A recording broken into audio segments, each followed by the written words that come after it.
Welcome back once again, ladies and gentlemen, to the Hotel Orloff. It is Thursday, September 12th, 2024, in the year of our Lord, on the eve of a Friday the 13th. And let's see what's going on here in the chat here. My wife says, "Hey, did you give Drew her dinner?" Drew is our dog. And then she puts it in picture form with a dog and a picture of food. And the answer is yes, I gave her two little foods. And I can give her a third one. And then she will be fed for the evening. All right. So it says there's 0 people watching. There was a guest. Oh, no, it says there's 4 now. Um, Tonight, it may or may not happen, but there's a guest I've been wanting to have on this show for the entire 5 years that the Gratu Orloff Inspirational Network has been broadcasting. He may make an appearance. I'm trying to get him to come on for a while to interview him because this is someone that I've always looked up to as just like an older brother, a mentor that is that knows more about everything pop culture wise, music, movies, comic books than me. He's been the guy that's steered me through. I've known him since 1985. I'm hoping he appears. It looks like we have a guest in the wings, and hopefully my friend will appear later. We'll see how that goes. But let me take a look here. Why it is Kevin Johnson from the historic Gotham City Comics in Mesa, Arizona. Let's see what he's doing at stage. Hey, Kevin. Hey, how's it going? All right. How was new comic book day at the Gotham City Nobody Comics? cared. Nobody cared about new comics this week. There wasn't anything. Actually, they're all there. I take that back. Paulo's Geiger was here. Hey, there. Paulo from Portugal. Hello, How are you doing? I'm doing Nobody good. cared about new comics. This See, was cool. Kevin is Geiger. very honest. He runs a comic store. He could be, full, giving you a line of BS, telling you how wonderful they are. Oh, a new Geiger. Well, that's good. Yeah, look at this. It was perfect timing too for this one. Oh boy.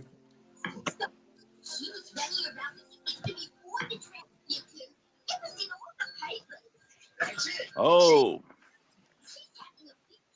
I see.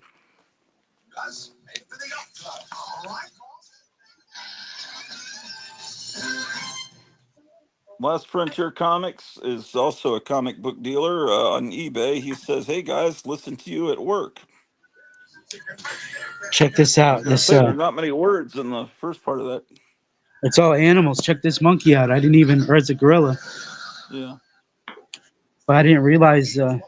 So these hunters are shooting animals around this abandoned zoo, and all the animals are mutated. Most of them.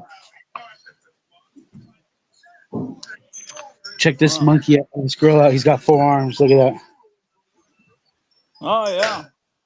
It's like a Martian gorilla, except the Martian gorillas don't have hair except on the top of their head, but they have 4 arms. So these guys, they'll eat your animals if they're non-mutated. If they're mutated, they'll just hunt them for trophies. Why, it's like reading today's newspapers. It's ripped from today's headlines. It's amazing. Oh, look at this! So, I should admire okay. this. There's a Oh Junkyard no. Joe action figure Cool. coming out. Oh, that's really coming out, huh? That's not a fake ad. No, the bad part is, it's already. I had to join the wait list to get it. Oh, they're like sold out, or how does that Yeah, but work? I didn't even know that was coming out. Like, this is the pre-order, and this came out yesterday. Yeah. Ship So Creep how? Napalm says, "I enjoy Geiger." Yeah, Geiger's awesome. Ship Creep Napalm sounds familiar. I think he's a longtime viewer. There's some company that makes comics that kind of look like Gold Key comics. It's called Crown Comics. Have you heard of this? Crown Comics? No, I haven't heard of that. Yeah, let me see if I can't. Oh my gosh, look at all this great Oh, stuff in stock. no, this one's new. As of today. Oh wow, that is good. He says, "Yes, I am." Oh man, how much is that? Like $30 or something? 32.99. I haven't even looked at it yet. Man, is that PS Art Books? Yeah. Oh, it's censored. Is that how the real cover is? Yeah, I've seen that like in the comic book price guide or something. That cover, yeah. Well, they really did censor it. No, it's not really censored. It's like, in other words, you got to buy the comic book to see, you can Oh, see well, inside. It's like is that at a him? carnival. It's like you can't see, but if you pay 1/4, you'll let you into the tent and you'll see the whatever it is, woman Oh, that he's the turns into a ugliest man in the gorilla. world. Yeah, that's just huckster showmanship on the cover. What cartoon is playing? Is that the Flintstones? Uh huh.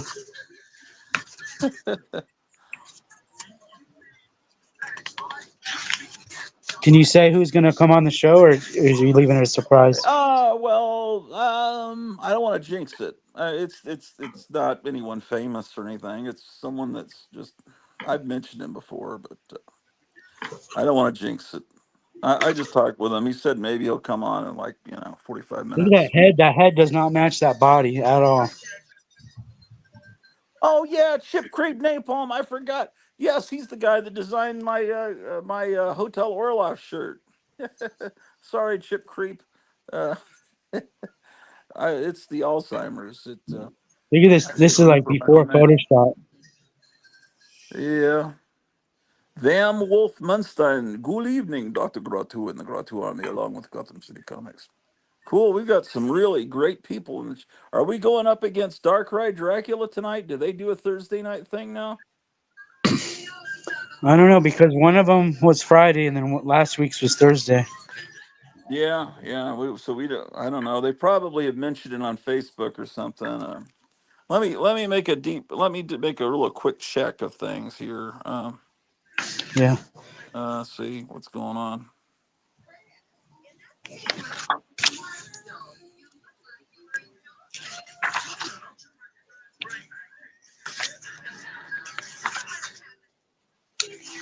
Yeah. This looks like a good book.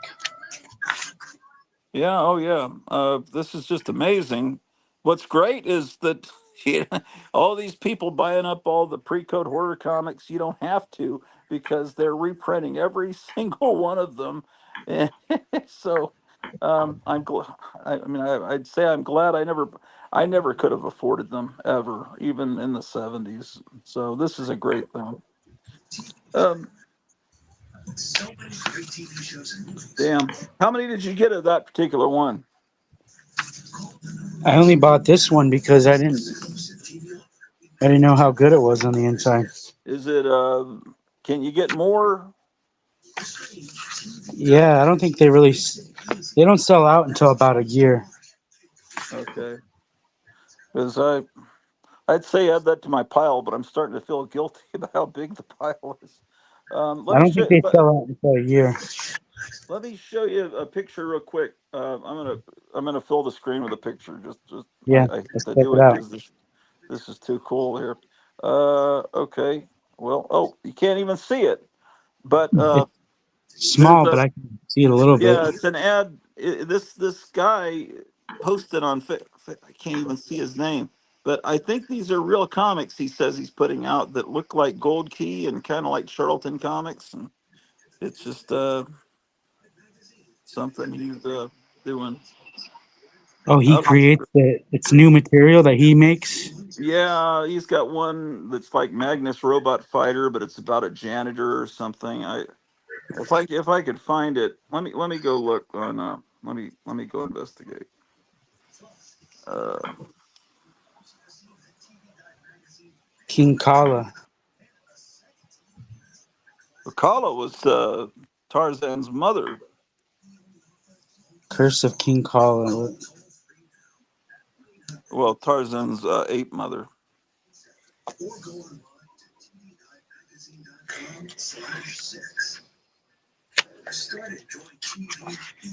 There's some great monster toys coming out by Super 7. Oh They're yeah. putting out. They're called. Hold on.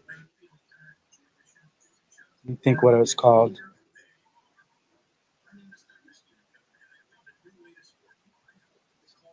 Monsters in My Stocking.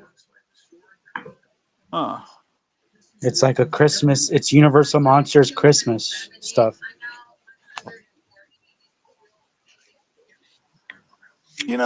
I'm not entirely sure if this guy is just full of shit or not. These may not be real books. Can you still hear me? Yeah, I can hear you. See, this guy posted in the Dell and Gold Key Collector group on Facebook, and his name is Troy Troy Lowe, Lowe, like the hardware store. And he says, "This isn't a post about Dell or Gold Key directly, but it's about my adoration of them. My own line of comics are being developed, and hopefully the first of them will be in stores this year. I created them with the Dell Gold Key visual look in mind. None of them are in the superhero genre by design. I hope you guys will give the books a try once they're released, because they're very much a tribute to the comics we grew up loving." And then let's say I'm trying to take some pictures of some of his what he's showing here. Um,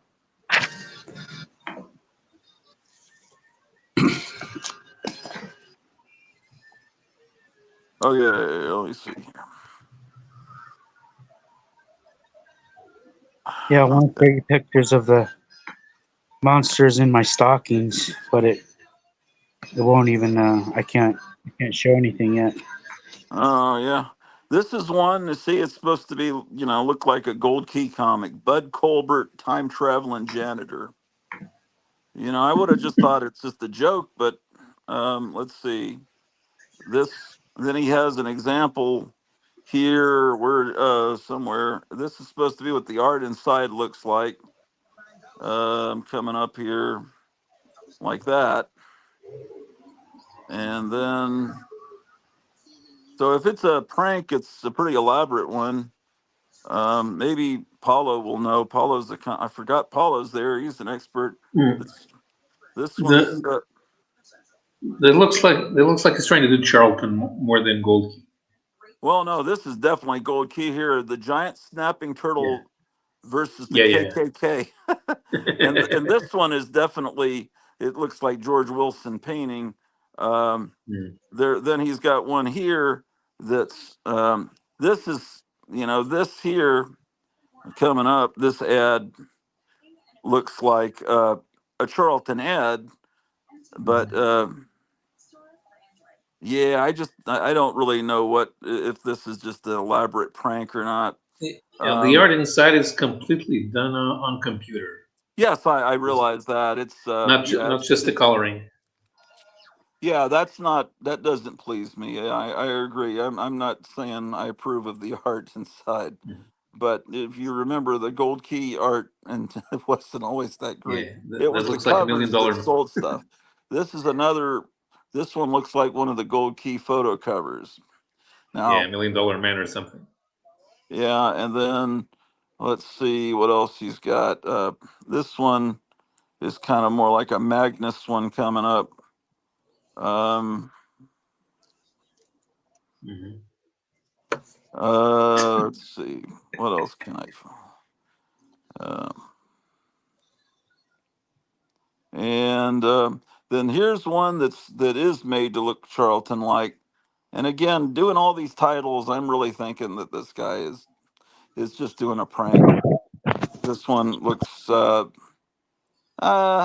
looks the art's not very. It's somewhere between Charlton and Gold Key. I don't think I have a feeling this is all bullshit. Let's see, and that may be everything there is. So anyway, uh, so enough of that. Anyway, so what are you showing underneath here? Is this the back of that DC Elvira House of Mystery?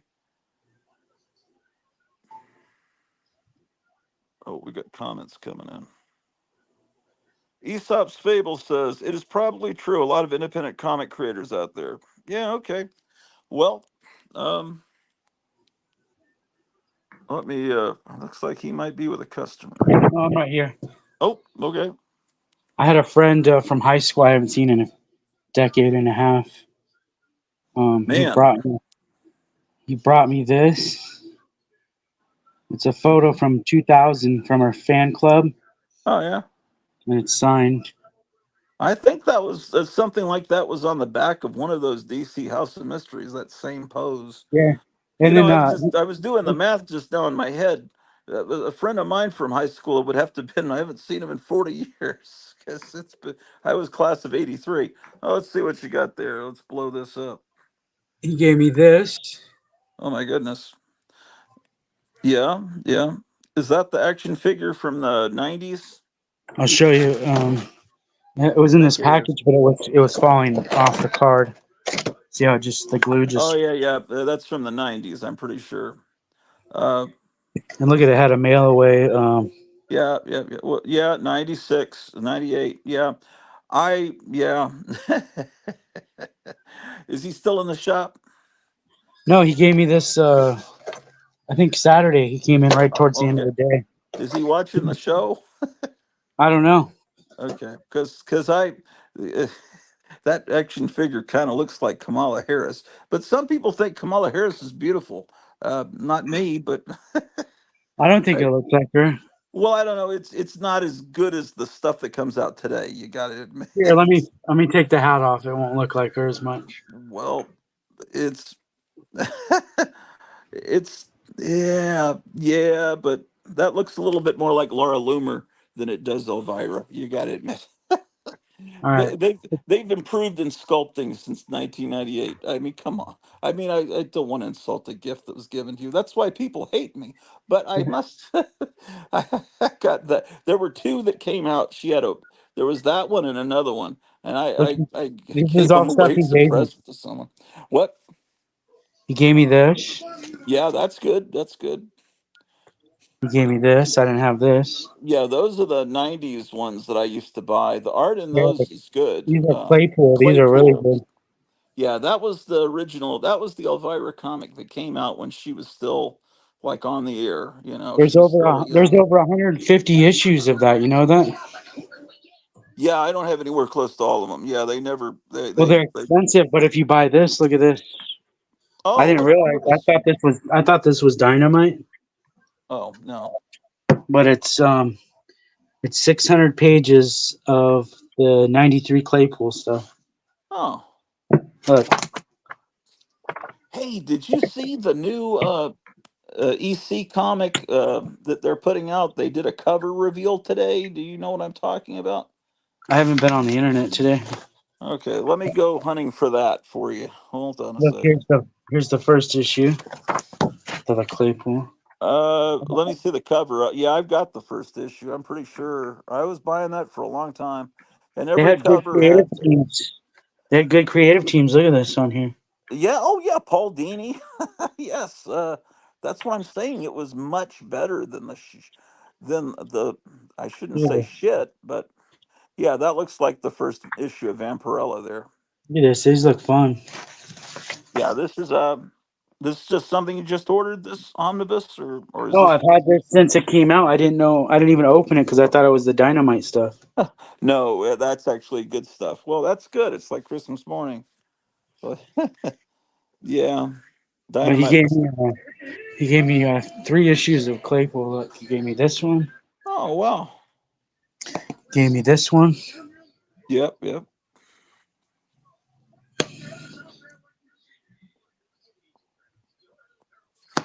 Oh, I guess 4 issues. And this one. Wonder why This is a someone. this is a later one, 157. Wonder why someone doesn't pay the Vampira estate to do a Vampira comic. Maybe no one would buy it because they don't know who Vampira is. I don't know. I guess the later ones are the hardest ones to find. That could be. So what's Usually been how up, it works. Paulo? I hate to ignore you there. What's up, Paulo? Sometimes it's a bit hard if the property is not as well known. and it's been out of circulation for a while. It's kind of hard to track down the copyright holders. Oh no, because they've got a big company called Vampire's Attic that they license stuff like replicas of the bat sunglasses she wore on her show and stuff like that. And Okay. uh, so yeah, they're out there. They're easily findable. Her I don't know if she had any heirs. I don't know if she ever had. I don't think she ever had any children, but she's got must have family or someone that owns the name. Maybe she sold it, you know. And um, hold on a second.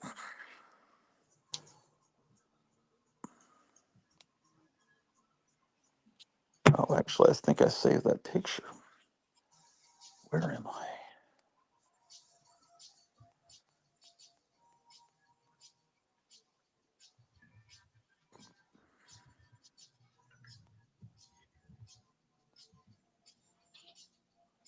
Okay, I will show you.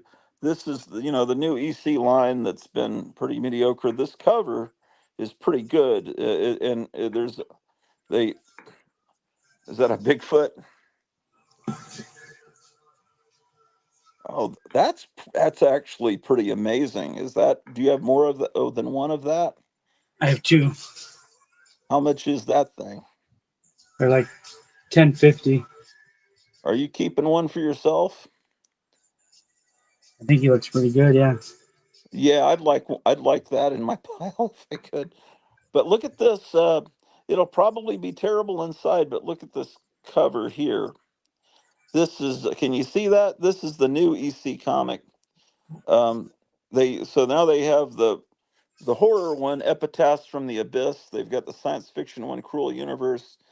They've got a sword and sorcery one coming out, but this is their version of shock or crime suspense stories.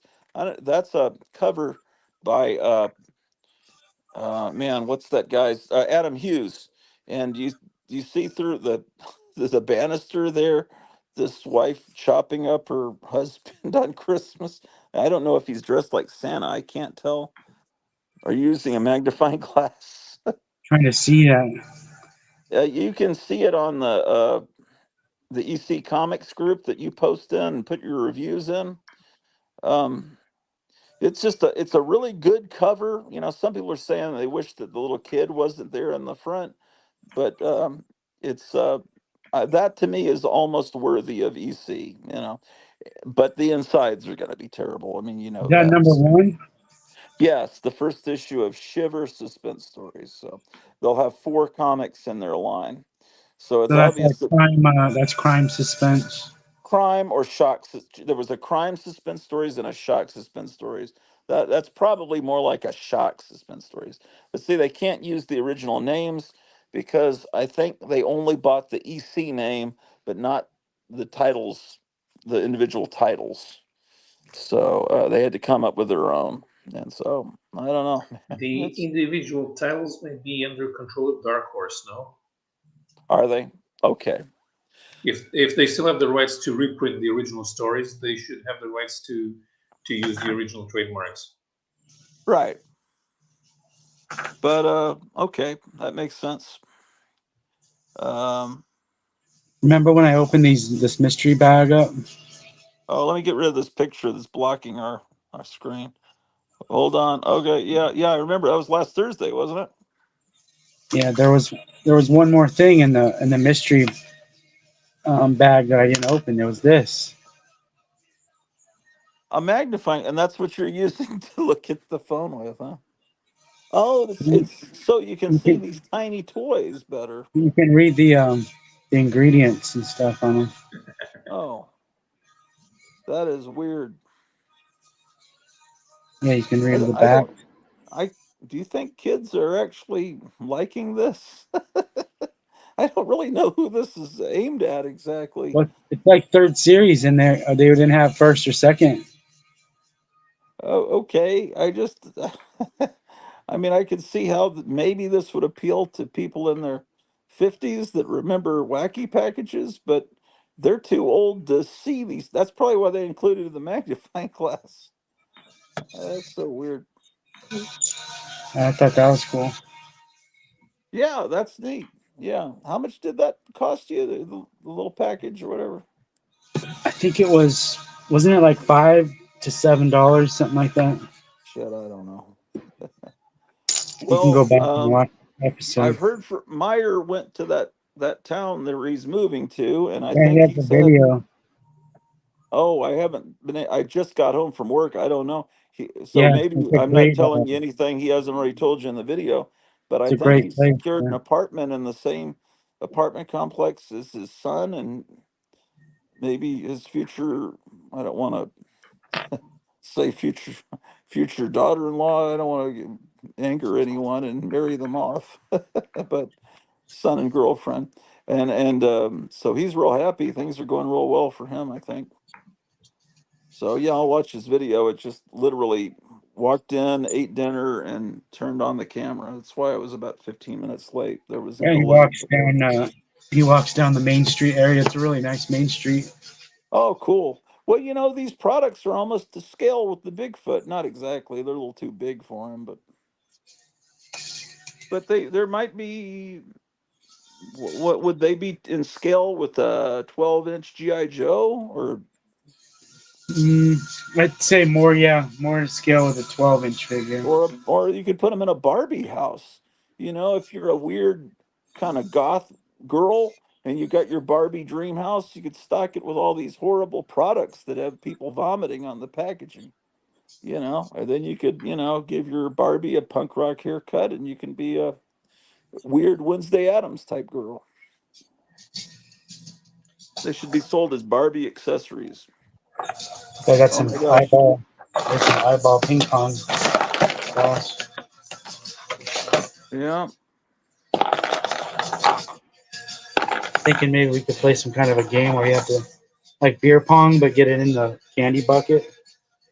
You've broken all your comics out of slabs. We haven't done that tradition in a few weeks. Yeah, we broke I don't think all you the want to slabs out and break or a all the slab with slabs. the second appearance of Iron Man that you could potentially sell.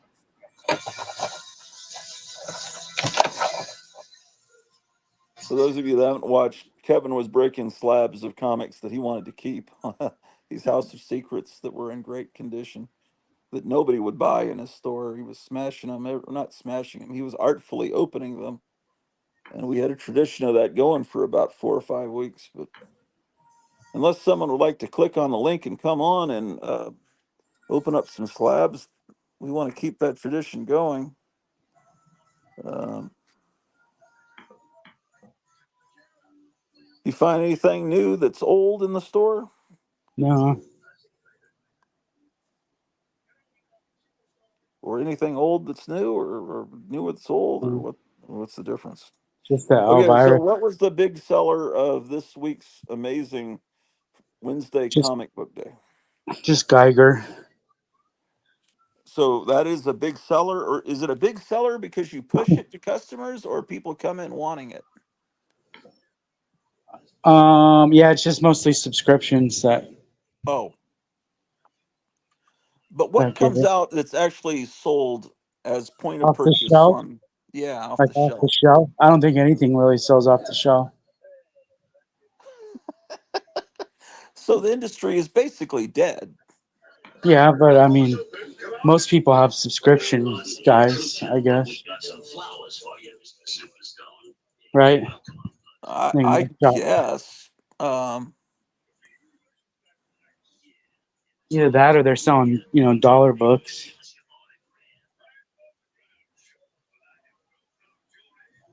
Let's see. Oh, Frankenstein.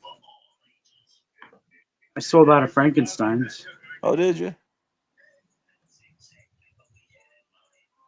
Yeah, Frankenstein's a better book than any of these EC books. Yeah.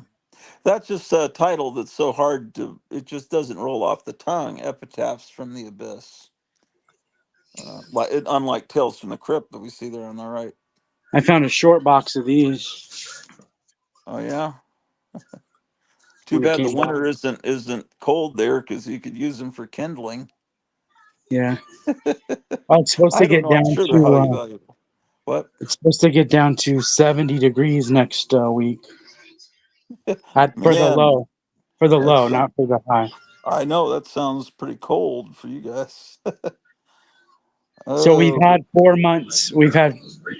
As of today, we've had 4 straight months of 100+ degrees every day.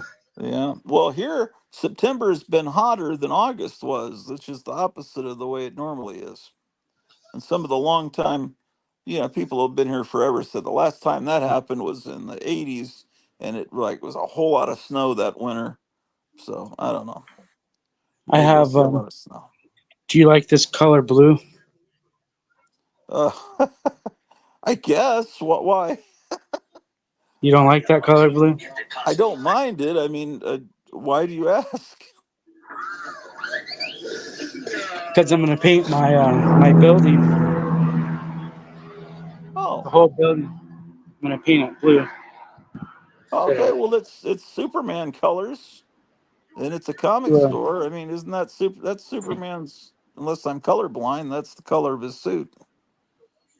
I'm doing it Unless, so it like sticks out more. oh yeah, yeah, because Trying yeah, to get but some blue. business. Yeah. What about a neon sign? Do you know anyone that makes neon signs? Well, I have a neon sign. Oh, you do? Yeah, Is we it can a buy. neon sign that says open, or does it actually have the name of the store in neon? That's the name of the store. It's yellow. You never seen Oh, it? I've never seen it at night. I'm So never here at. Not really here at night. yeah, so a neon sign is kind of pointless. Oh, okay. Well, is that well? That's a fluorescent lights behind plexiglass, right? It's neon lights in there. Oh, there's neon in the letters. Oh, okay.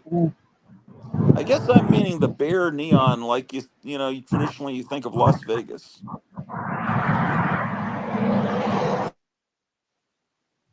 Yeah. Well, actually, they kind of banned those out here, and then they brought them back. Yeah,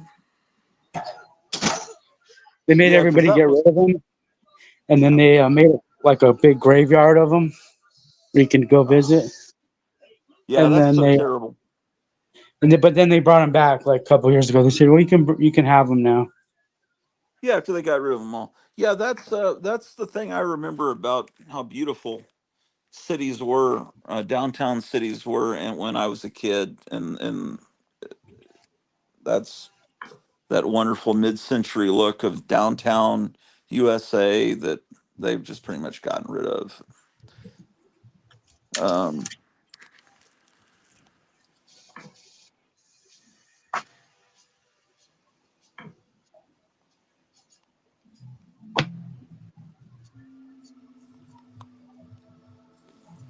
so, what has been going on in Portugal?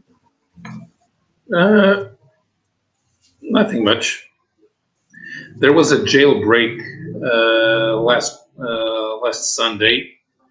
5 people evaded from our top security jail, and that exposed a lot of vulnerabilities that our current prison system has.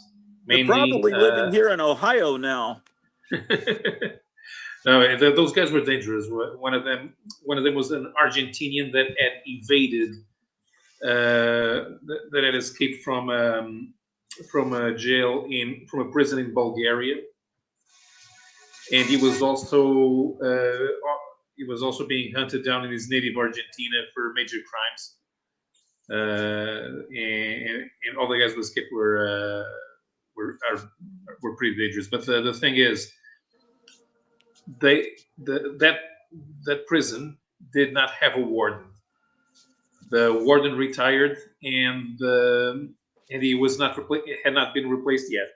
So because of that, nobody in the prison knew how to activate security measurements to immediately start looking for the fugitives.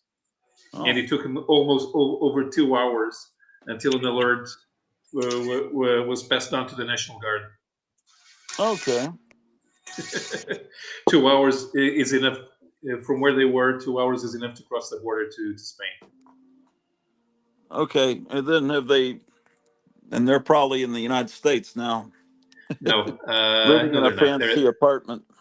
No, they're probably the Georgian guy is probably gonna go to Hungary, and the Argentinian guy is probably gonna lay low in Spain for a while. The English guy probably is gonna lay low in Spain for a while, and the two Portuguese guys are going to lay low in Portugal and then go back to being drug dealers. Oh, okay. Well, they're welcome here in our country. We welcome them, and hopefully they have a big appetite for cats Yes, and dogs no, and ducks. maybe the Georgian guy. Hey, what's going on, Meyer? You look like you're in a good mood.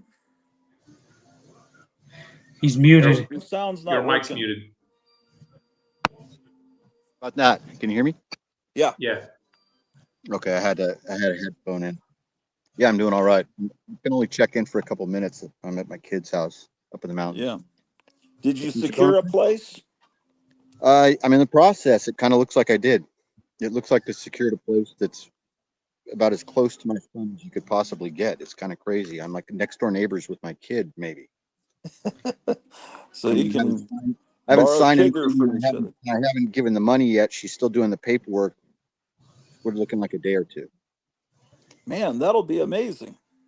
It's kind of crazy. But yeah, see, look at this place. Okay, let me give you full screen. Oh wow. Can see because I can't see what you see. I've got the phone turned away Well, from what I'm me. seeing is it looks more like the Pacific. Well, you are up kind of there. I forget. It looks like the Pacific Northwest, Yeah, this except is it's sunny and not rainy. no, there's so yeah, this is all four seasons. This is the Tahoe National Forest, Northern California, very close to the Nevada border. And it's kind of it's almost directly east of San Francisco, about a 3-hour drive, about 150 miles away from the city. And it's a little mining town. Um, it's very close to where the Ponderosa was in Bonanza. Right. Like this is it was where the Ponderosa was supposed to be is very close to where I am right now. Yeah, I mean the paintings that showed the Ponderosa kind of look like that. Yeah. How close are you to Squaw Valley? I don't know, probably about a half hour away. I was About a going half- through some of my stuff and I found a bunch of stuff I collected when I was on my last trip up there. Oh, that's cool. You know that your friend that you said that sells stuff in Grass Valley, you know, most certainly my son knows him. Oh, My he knows son them for sure. Yeah, my son buys stuff from that place, and he described exactly your friend's setup there, and he just Yeah. purchased.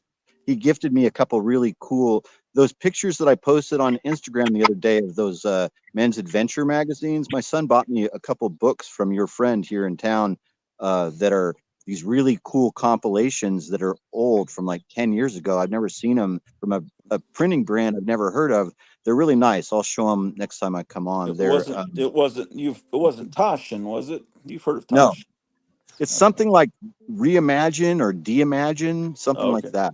I Did forget. you see this Bigfoot that he got? No. Well, yeah, he sent me a picture of it yesterday, I think. Oh, okay. Yeah. It looks awesome. Anyway,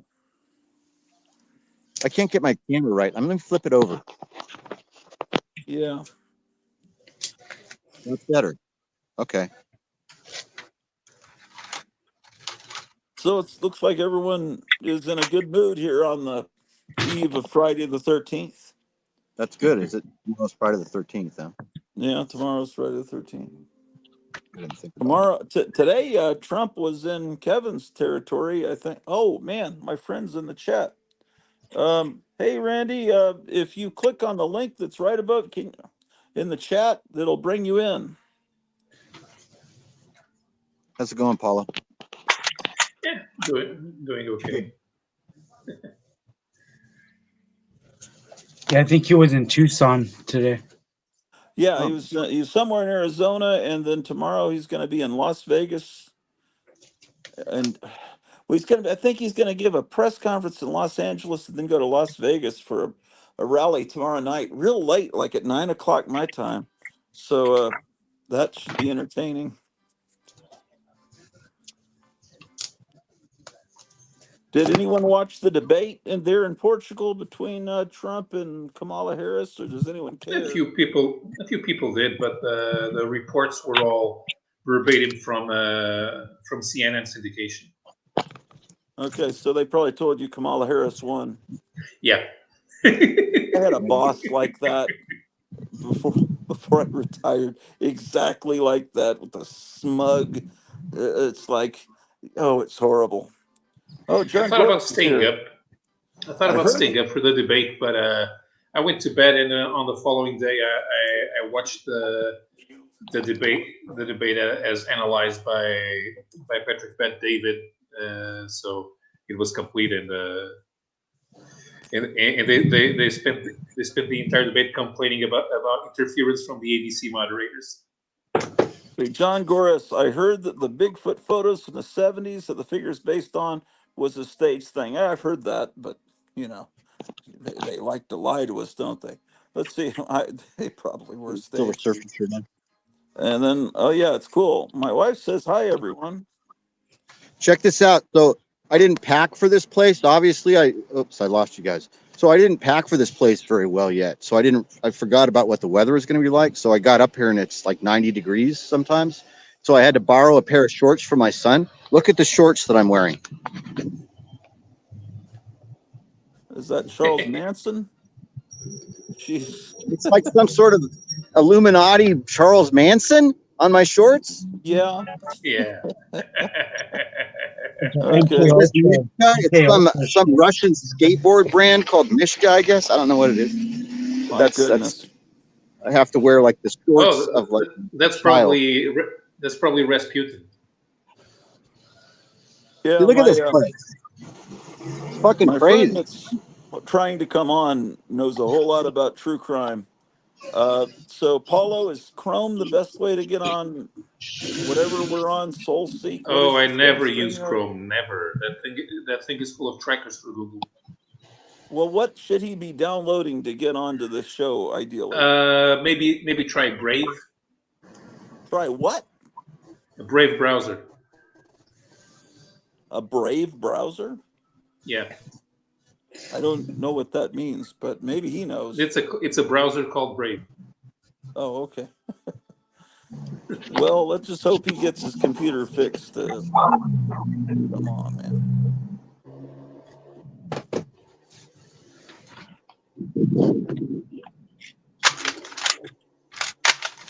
Well, we got 14 brave souls watching this video tonight. Probably 4 of them are here on the screen, and then one's my wife. I'm leaving the screen, the video playing on another tab. Oh yeah, that's the way to do it. We have 16 now. I'm so it's now day 3 of, even though Dr. Pepper is a sponsor of this network, I've decided I can't drink any of that filth anymore. So I have to wake up in the morning, I've been trying to find unsweetened iced tea at the gas station, and I finally found that they put it on the very bottom row where you can't see it, but I found it. So I've not, because I figure with what gives you the withdrawals from soft drinks, which they call pop in this part of the country, it's I have to have the caffeine or I can't kick it. And so anyway, day 3 of not having that. So you gotta, if you kick caffeine altogether, you have to go through about a week of headaches, because it's really like drinking Coke and Dr. Pepper is really like an addiction to a drug. Oh, John Gorris says Grave Browser would be a cooler name. That's what I thought you were saying. John Gorris, Gratu should switch to 4 Loco. I don't know what that is. That like some insane caffeine ingestion? I don't want to stop my heart, man.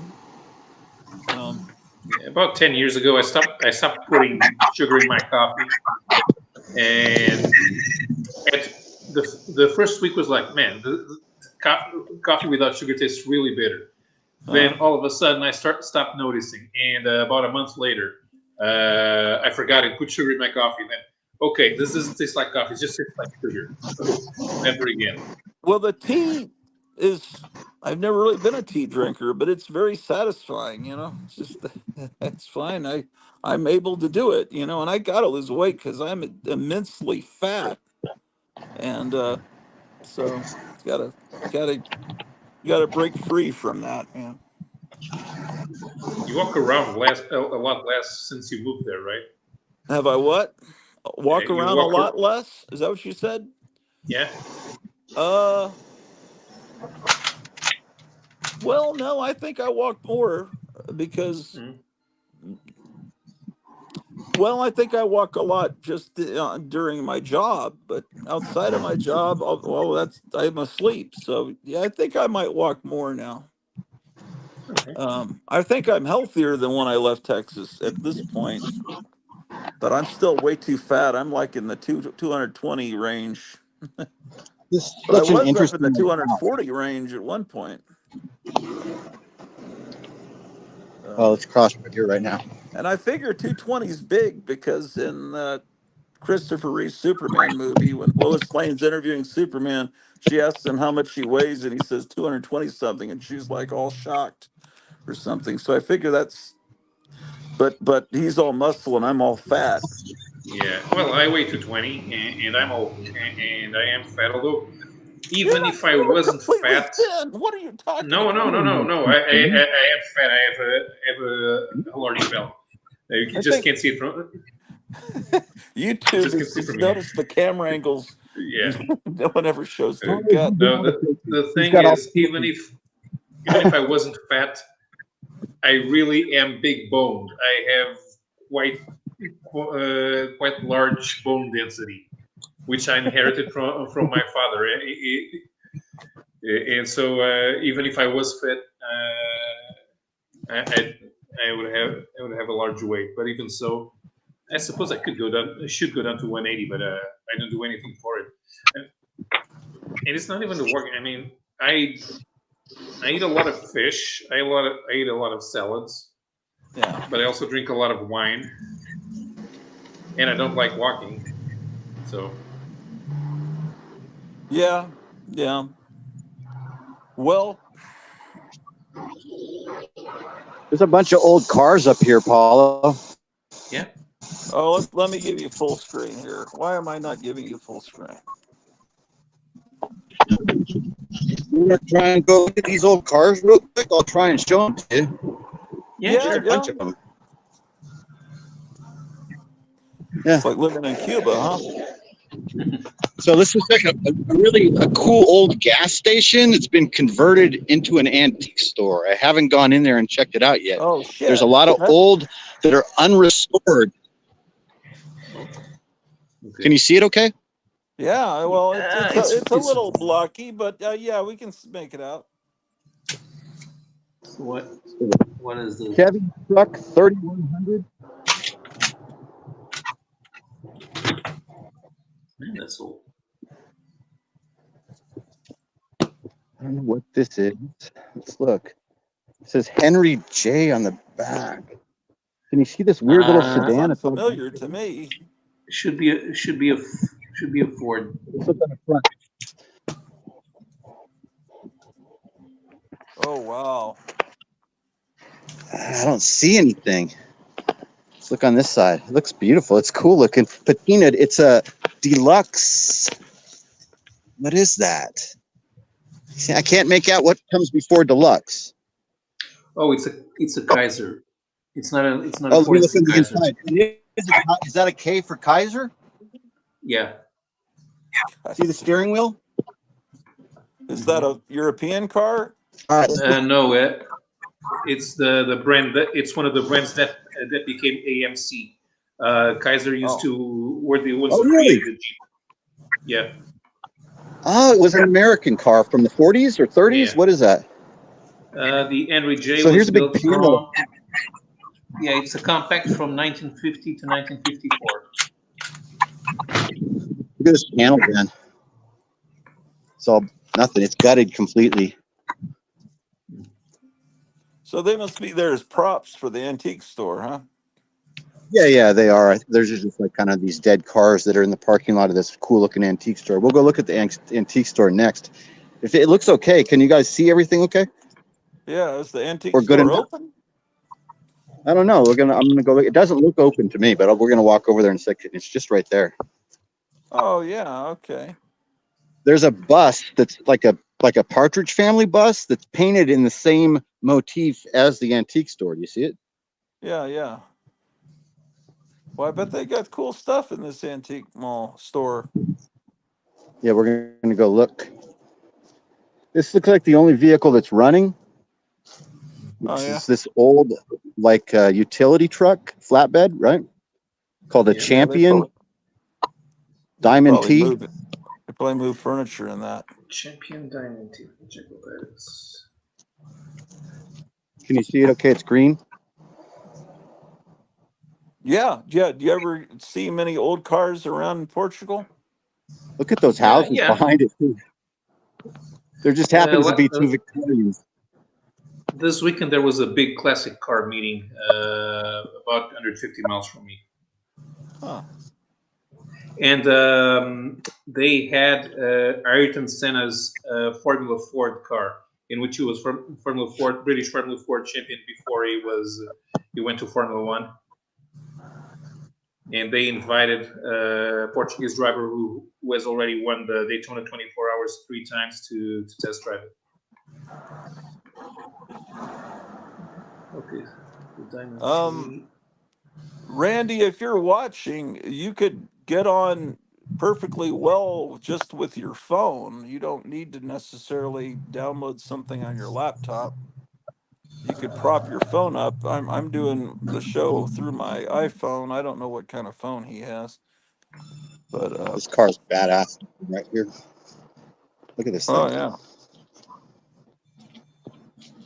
This looks like it's running. It has new tires that look good to go. It's all kind of weird and like it hasn't been painted. It's all rusted out, but it looks like it's already been modified and chopped or something.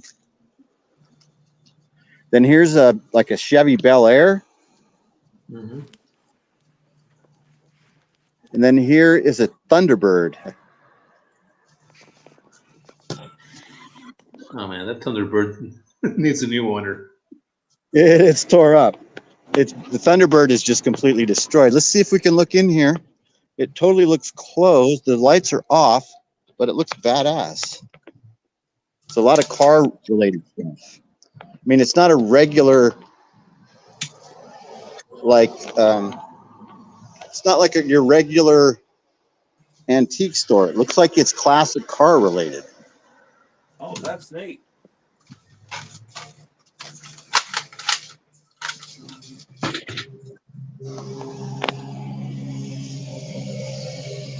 Looks like a lot of these cars that we just looked at, some of them are on this list and they're for sale. Like the bus is $4,800, not running, must tow.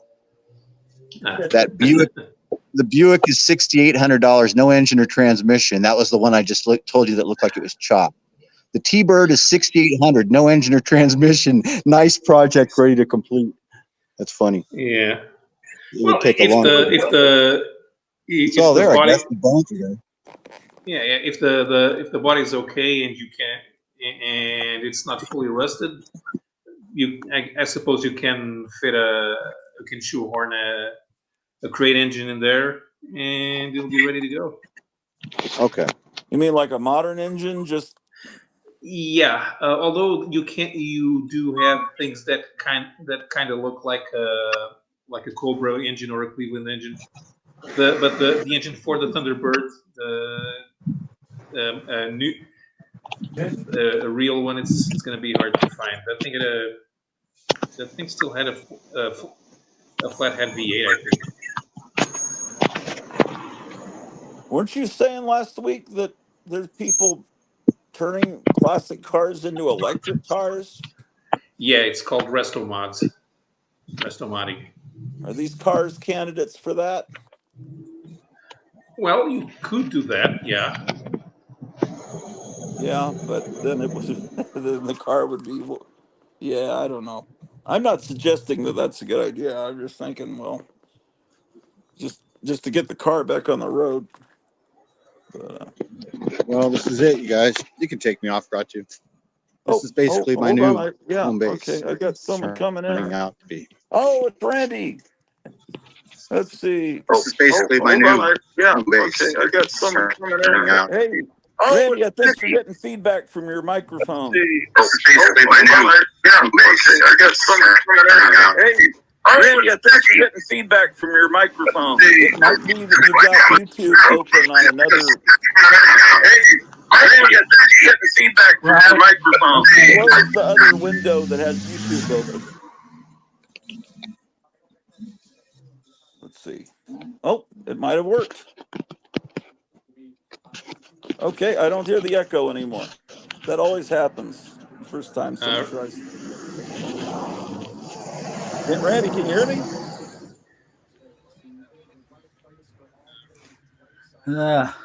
Oh yeah, I can hear you. Am I still feeding back? No, it's all perfect No. now. Okay, sorry I about started that. saying perfect. I hear people say perfect Am I still about feeding 40 back? times every day here. I don't know if it's a regional thing, and now I'm starting to say it I think it is feeding back. just slightly, not as bad. Do you have are you're on a laptop, right? Do you only have one window open or do you have another window open, tab, or whatever Hang you on. call it? I don't know computer terminology. Because you can go on the left if you have the video running on another from YouTube. You can go to the left of the tab. You can click on it, and it should turn off the sound. Oh shit. He went away.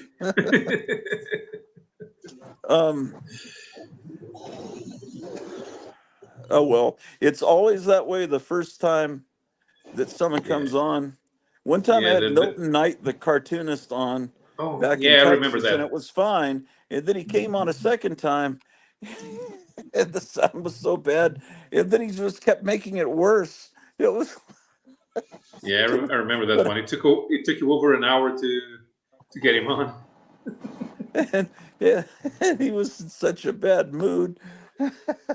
And then I was walking on eggshells because I know he's hates Trump, and so I was trying not to talk about politics at all. It's just like, oh my gosh, that was. I liked it better the first time I interviewed him, mainly because the sound, I could hear the sound and stuff. But he's a great cartoonist. It just he's on the different side of the political spectrum, you know. Fuck, I So finally found the shade. So it's hot as balls here, you guys. It really is. what is the temperature? 80s? 86, I think. 86 right now. Yeah. It feels really hot to me. I live in San Francisco, right? Yeah, I'm the same way. It's in the Yeah. 80s today, but Kevin's just laughing at us. I know he is. Here's, and I would have a few years ago too in Texas because the 80s is perfectly cool there. But you get acclimated to wherever you're at, and then it takes a Right. while. But um, you start understanding that Ray Bradbury story, "Dark They Were and Golden Eyed," as you start to talk like the people in the new place and know what the food is, and well, I'm gonna take off, so you guys. It's good seeing you guys. I'll give you, I'll talk to you soon. I'll see you guys in a little bit. right. When are you going to be back? Probably tomorrow or maybe Saturday. Now that I know that it's Friday the 13th tomorrow, I might shut myself in a cubby hole. I'll dig a hole and wait till Saturday Oh, morning. okay. Yeah, no, I'll probably drive back tomorrow. All right. Did you take any video of your new place? It's Not good to the hear. not the place itself. I shot a video downtown this morning of me on my new walk. Because I do a morning walk to the beach every day. But now I'm going to be doing a morning walk to the downtown of this little town every day, I guess. Yeah, Kevin was telling us about the video. I haven't seen it. I just got home from work, so All that's right, I'll cool. talk to you Well, guys later. I'll talk to you real soon. Later, Take guys. care. Thanks for Bye. Later. Okay, so uh, um, I'm hoping he comes back on here. Yeah. Anyway, I've known him since 1985. How old were you in 1985, Paula? I turned 6. I've known him since you were 6 years old, man. Um, We joined the European Economics Community in January 1st, 1986. okay, that's the okay, The predecessor of the European Union. okay, Back then, it was just about getting rid of tariffs instead of them trying to socially engineer the perfectly civilized, and by civilized they mean unresponsive Europe. yeah. Oh my gosh, the sound wasn't that bad. We could have gone on with it. I hope he comes back. No, well, but it's not too hard. I'm not sure if he was listening to me because I could have told him where to shut down the sound from the offending tab, and we would just have kept going. Because Yeah, that's one of Somebody the came things. on. If he's not used to being on live streams, people don't realize that if they keep YouTube on, the sound comes back through the mic. yeah. Kevin, did you say something? Oh, I thought somebody came on, but like you were saying, I just realized what happened. He came on, fixed his sound, got it mostly better, but then he disappeared. So maybe he's come. Let me make sure the link. I have a current link that you don't have to scroll way up to see. Was he on with his phone? I'm not even sure. I think he was on with his laptop. Is what he was talking about doing. But maybe he's switching over to the phone. I don't know. I can't really reach him right now. But anyway, um, there was this guy at. I was in college, right? And there's this guy named Joe Gagliano, and this guy was like the reincarnation of James Dean, Marlon Brando, and I don't know. There's a little bit of Bruce Springsteen. I hate to say Bruce Springsteen because I don't really like that guy, but he kind of looked a little like Bruce Springsteen with the nose. But he looked like he was right out of the '50s, but not exactly like something from another planet, right? Because he would come to college wearing army like camouflage pants and he's the only person I've ever seen that had a cigarette behind his ear. You know, like the juvenile delinquents did in the '50s, or truckers used to do. And it was perfect. He, he had the pompadour, but he had a cigarette pack rolled up in his sleeve. And this is in the mid 1980s, when Madonna was popular. And this guy was like right out of, it was amazing. And this friend of mine had a 1972 Mustang convertible, and this guy Joe lived way out on a farm with his dad, and they fixed old cars. So he had my friend's Mustang out there. They were working on the car, and oh, Randy's coming back. Hey, Hey, Randy, testing. you're fine. You can hear me? Yeah, Yeah, it's you sound fine. great. Okay. All right. I had to figure out. I was listening to y'all, so I figured out to close out the YouTube and that Yeah, StreamYard was different. So it's like those old radio visual talk shows problems. back in the '70s where they'd say turn off your radio and there'd be all Yeah, this. people. Right. That never happens anymore. But Yeah. that's what I remember about the talk show host would get so mad. But anyway, I was telling them about Joe and how we met because Right. Tom knew Joe, and then Joe had all these tapes of this great doo-wop music and Dion and the Belmonts and stuff. I mean, it's common, but I'd never heard a lot of that music. And then he said who had made the tapes for him, and I guess Tom went over and met you one night and came back and was talking about how great your place was and everything. And then I came out and met you guys, and it's like, wow. So I I think was trying to, you know, I it was because I had a Ed Gein book in my library that attracted you, I believe. no, man, it's you're like I mean, I learned about the movie poster collecting world from Tom, but then you see, you're 7 years older than me. I believe you're class of 76, right? High Right. school? And I'm class of 83. So, class of 83, I was born in 65. But that 7 years is really crucial because that means that you could buy comic books in the 1960s during the Silver Age, and you could be there at the dawn of punk rock and see the Sex Pistols in Dallas. Whereas I was in junior high school, you were just the right age to sneak through and get all the cool culture, but not have to worry about the draft. And it's just like the perfect time. Yeah, I didn't even have to register. Yeah. So, um, um, did you pull out any of your comics? I got I'm down to 3 boxes. I pulled them all out. Okay. So, what Randy has here, Paulo, do you know about Robert Bell? Robert Bell. I don't think so. Well, if you look at a lot of those old comic books, there's always an ad for someone named Robert Bell, and he Hmm. drew himself like he looked like Thor, but he had a uniform with bees, the letter B all over it for Bell, and he had long blonde hair. I mean, he drew a cartoon like he looked like the mighty Thor, and he sold back issues. He started in the '60s, I believe. Is that Hmm. right, Randy? Yeah, yeah. I was getting back issues from him back then. I was trying to. I just pulled a random comic book from back then to see if he always ran an ad.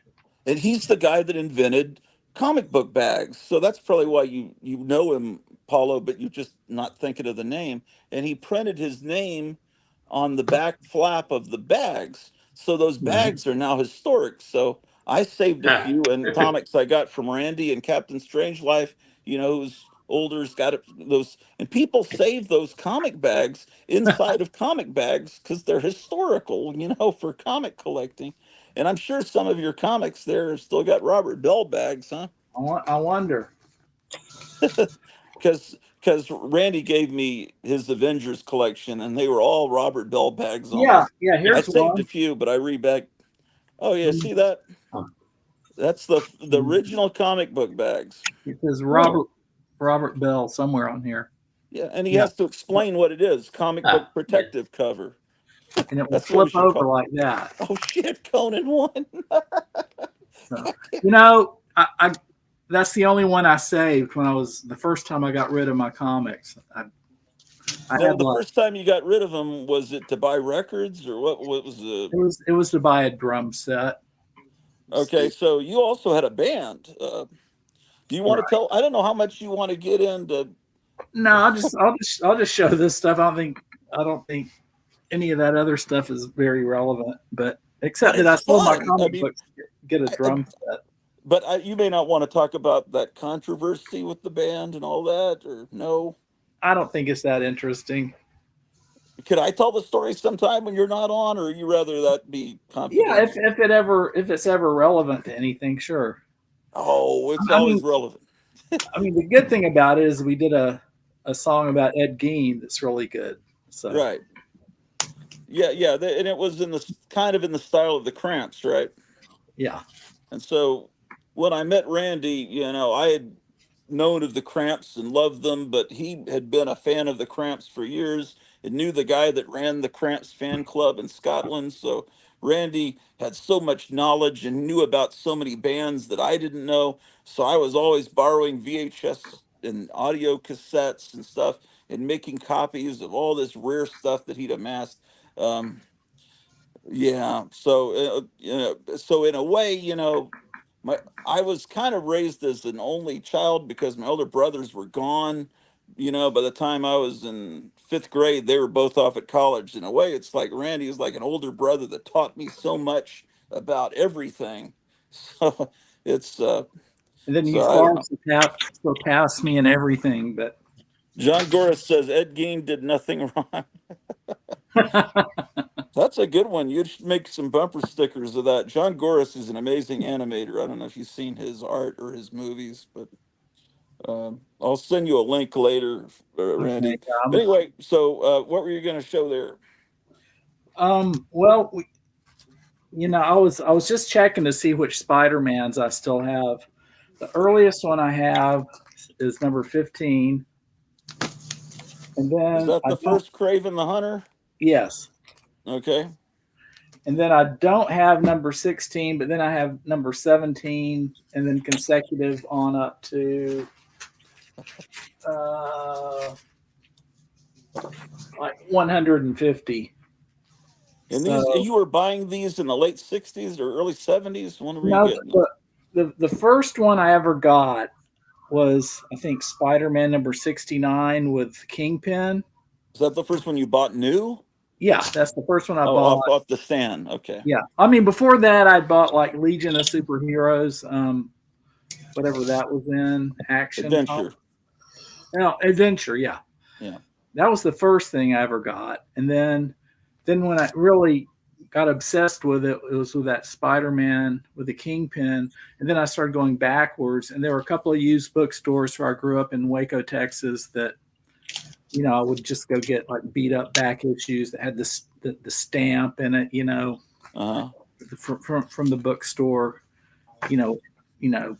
really diminish the value.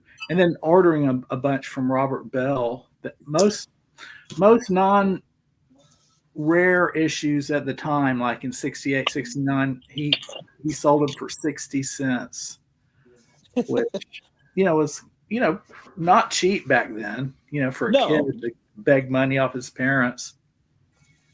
And I know it was the 60s because I remember coming home from a family vacation the summer of 69, and we got home in time to watch the moon landing, but I had a package waiting for me from Robert Bell, so that was much more important to me than the moon landing. Do you remember what specific issues were in that package? No, I mean, I would do stuff periodically, maybe get 10 at a time, for $6 and get some more. So that was kind of the time frame. I'm not sure when that Spider-Man 69 came out. I can probably find it. So what was on the cover? 69, man. That's probably about 1966. What'd you think, Paula? No, it was after that. 68 or 69. 68, 69? Probably 68, yeah. Well, yeah. It was this one here. Oh, I actually have that issue, I think. I'm not sure. I think I do. Does it have the Curtis Circulation logo somewhere? Also, is it 15 cents or 12? 12. Okay. I bet it's about 67. Right. And, yeah, because man, I should have brought my glasses in here. Because issue 50 was like early 66, I think. And it's February 1969. What? The early 69. Number 6. Oh, okay. Man, So, what do I know? I mean, the dates were always like a month or two after it actually came out. So I probably got it like in, late 68. Yeah. Okay. And then,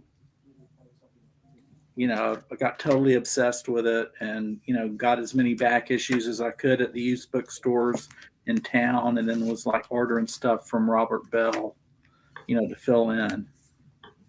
Yeah. What other titles were you getting from Robert Bell? Avengers, Spider-Man? Yeah, I mean, I really like Daredevil, and which I still have a bunch of those. Yeah, and Avengers and X-Men. And sadly, I got rid of my X-Men with Heritage Auctions, which was a horrible experience. But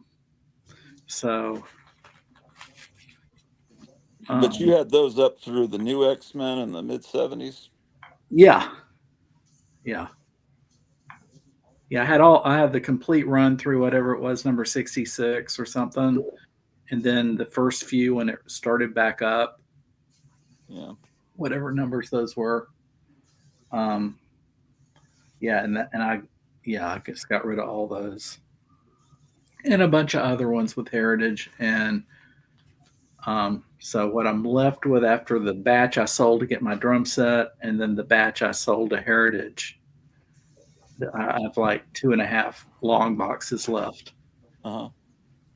So And you also, I think you said you had you liked Warlock and yeah, I still have the Warlocks and the new Captain Marvels for whatever reason. I had some sentimental attachment to those. didn't you say you also had the early '70s Kirby DC New God stuff, or did I dream that? I had it. I no longer have those. I'm not sure what juncture Okay, I let go of those. yeah. I wish I Well, did. well, the Spider-Mans, those in any condition, the ones from that time period have really gone up in value. Yeah. So make sure if I kick the bucket, don't let my kids throw them away. Well, I don't know if they even know who I am right at this point. But One of my daughters says, she's just gonna back up something into the garage, one of those dumpster things, and just clean out everything. oh my gosh. Jeez. John Goris says the Peter Cushing estate is suing Lucas/Disney for the unauthorized digital resurrection of him. Never saw Rogue One, but the whole thing seems creepy. It was creepy. I unfortunately saw that, and yeah, it was creepy to bring dead actors back. Ooh, yeah. Yeah, because it was a movie from just a few years ago, from right before the pandemic, and they've got Peter Cushing in it. But and then now they're gonna have to do that with James Earl Jones. They're gonna have to, Yeah, things are about to get really messed up. yeah. But it's really, I think, so that politicians can have cover, so they can do horribly evil, corrupt things, and then they'll just say, "Well, that's just AI fake footage of me." Because Right. you've seen all of that Star Wars stuff and the stuff you see on YouTube with that's not real. Yeah. Yeah. Reality will become irrelevant. Yeah.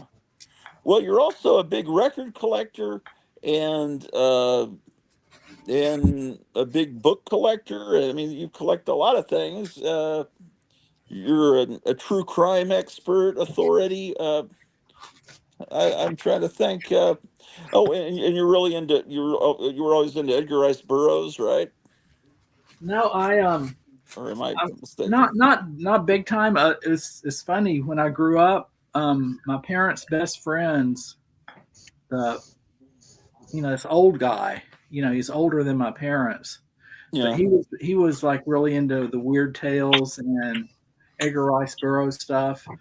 And since I was kind of marginally interested in that stuff, um, he really wanted to connect with me.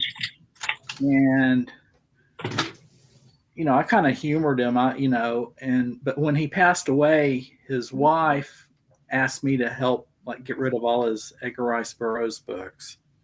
Oh yeah. And, Oh, okay. and so that's my only connection with that.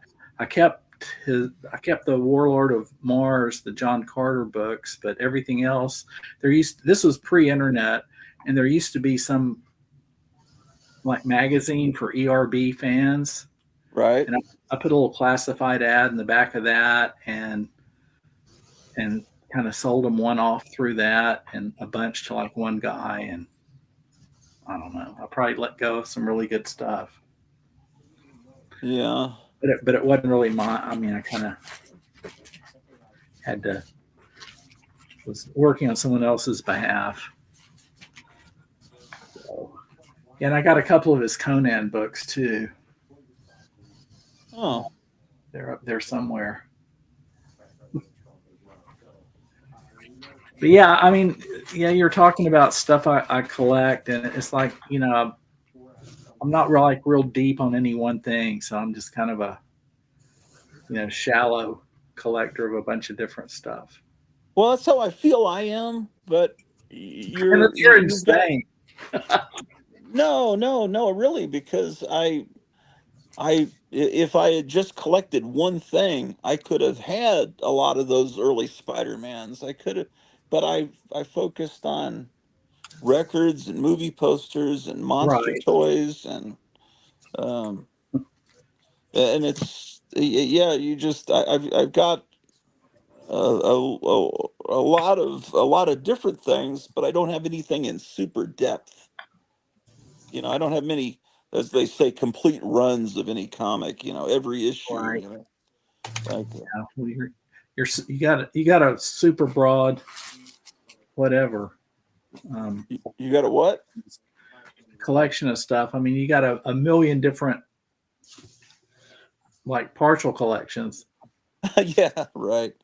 But yeah, people that just collect one thing or one or two things can have really, but then to me they're not as interesting a people because they're just into that one thing, and it's like Right. okay, and then but what about music? And it's like, oh well, they don't. I just say man does not live by comic books alone. Right. But so what? So you're would you? I think you said once that your major interest in music all derives back to Chuck Berry. Is that kind of how you would say it? You said that once to me, and I thought that was profound. Oh, I don't remember saying that. Well, I mean, you like the sound of Chuck Berry is in basically all the stuff you Right. like, from Yeah. punk Yeah. rock to or Yeah. Yeah. but It definitely all goes back to that. I wish I could say I was really that cool, but I mean, God, I listened to god awful stuff, growing up. It's embarrassing. yeah, So but everybody listens to that until they discover, you know, you have to discover the stuff, right. and you helped me discover a lot of things that I didn't know. Even like it's easy to discover the Cramps, but it's not as easy to discover like Tav Falco's Panther Burns. That's more a deep. You got to go deeper to find that, but it's along the same lines. Yeah. Yeah. And then when I met you, you knew a lot of the musicians. You knew a lot of the guys from the '50s. I'd come to your house and they'd be performing in your living room. I mean, it's Yeah. It happened a couple of times, but well, I yeah. was there, and it was Ronnie Dawson was there, who's the guy for you watching that don't know. He's the rockabilly guy from Dallas, the blonde bomber, famous for rockin' bones. And then there was another guy there who was a contemporary of him. I think his name was Gene Rambo, Right. Yeah. Gene and Bobby Rambo, they were, yeah, and he they was were, trying to get him to loosen up and perform with him. And he said, "Oh no, that like that's what I used to do." And I think he eventually, it was just like out of a movie. It was just really cool. yeah. Do you remember that night Oh, yeah. Yeah. There's a video of it on YouTube somewhere. of that night? Uh huh. Oh man, well, the night that I was there is on YouTube. Well, was Jack Star there that night? Oh, I don't know. It could be. I mean, we're talking about 30. I mean, what was this? The Right. late Yeah. I mean, '80s, early '90s? I remember the night that there was a video camera there because I mainly remember the videotape more than I remember the actual night. So there may have been more than one time. Um, Somewhere I've got it, but is there on YouTube? Can you see that World of Wonder episode that was filmed in your house from England? oh, I don't think that's on YouTube anywhere. I'm not aware of it. But you have a copy that's Um, accessible at some I point. I think, yeah, if the tape hadn't degraded. Oh, and you had all the background footage that was filmed that night for. I don't know if you even want to talk about that fan club that was being filmed. Do you, or is it? Well, yeah, I mean that they were. I mean, it was basically a British film crew that was coming over, filming weird American subculture things, and they came to Dallas, and they were zooming in on like TV preachers and weird Christianity stuff, and they came and talked to us about Robert Tilton, who was a TV preacher from Dallas that we were kind of obsessed with at the time. Well, we were obsessed with him and recorded him all the time because he was hilarious. Yeah, And yeah, it's I mean, not that yeah. it's not to be sacrilegious because he was sacrilegious. We were laughing at this guy that seemed very phony, and it turned out he was phony. And it doesn't mean that we weren't, and I think most religious people were laughing at him too, or maybe angry at him. But he's the guy that used to be on TV all the time in the 80s. I don't know if he was all over the country, but he would speak in tongues and he'd go, Basando, Basoto, Basando. And then he would get all these prayer requests and pray over them. And he said, if you send him money, God will triple your money or something. And then he would pray over these. And then they found that some film crew went and found all these unopened prayer requests in his dumpster. He wasn't even opening them. And he was No, taking everybody's money and not praying for them. But anyway, Randy formed a joke Robert Tilton fan club. It had shirts and meetings. And this camera crew came from England to film a house party. And it was hilarious. And I'm trying to find my recording of it.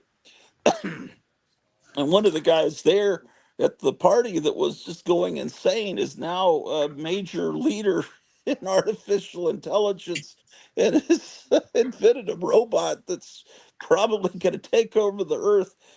Sophia. Yeah. Just, anyway, it's so many insane stories. Um, and oh wow, and you can see Randy's band if I'll tell you about it some other time. Uh, the videos are on YouTube. And, oh boy, so let's see what else you got there, comic book wise or magazine wise. I mean, you've got all kinds of weird stuff. What other kinds of amazing stuff do you have? I mean, everyone's seen those Spider-Mans, but it would be cool to Yeah, see your particular copies. Mostly they you can, say that someone was saying almost every Amazing Spider-Man under issue 100 has been encased in plastic. There aren't many, as they call them, raw copies anymore, supposedly. But I don't think that's true. I think there's tons of baby boomers that have these, and I just really think they're not as rare as people think. right. I don't either. I I mean, wish I had my Nick Fury Agent of Shields as Jim Steranko ones. That's yeah, they're beautiful. yeah. I Did guess you those ever? have been like reprinted and stuff. Yeah, they've been reprinted. Did you ever join any of the Marvel fan clubs? I was in the Mary Marvel Marching Society. Do you still have any of that material? I have a badge, a big round badge somewhere. Oh yeah. What did you think of the cartoons that came out in '66? The only one I remember, and it wasn't '66. I don't think was the Spider-Man one. Oh, that was '67. Yeah, that was the same company, but it was much better animation. In '66, they had the Thor. They had Captain America, Hulk, Iron Man, and Submariner. They had them. It was a syndicated deal, but it was very very limited animation, but it was all traced right from the panels of the comic book. And then they had great actors doing the voices, like John Vernon was the voice of Iron Man, and it was the narration was great. And then they had all this music from film libraries, and it sounded like an old radio production. But Huh. a lot of people are skeptic, don't like them because the animation's kind of cheap. We're very cheap, but I love it because it's just like watching the comics kind of come to life. But yeah, that they may not run those in Waco. Might have been the thing. They No, I don't don't. run them in every city. Yeah, I don't. They never came to my attention.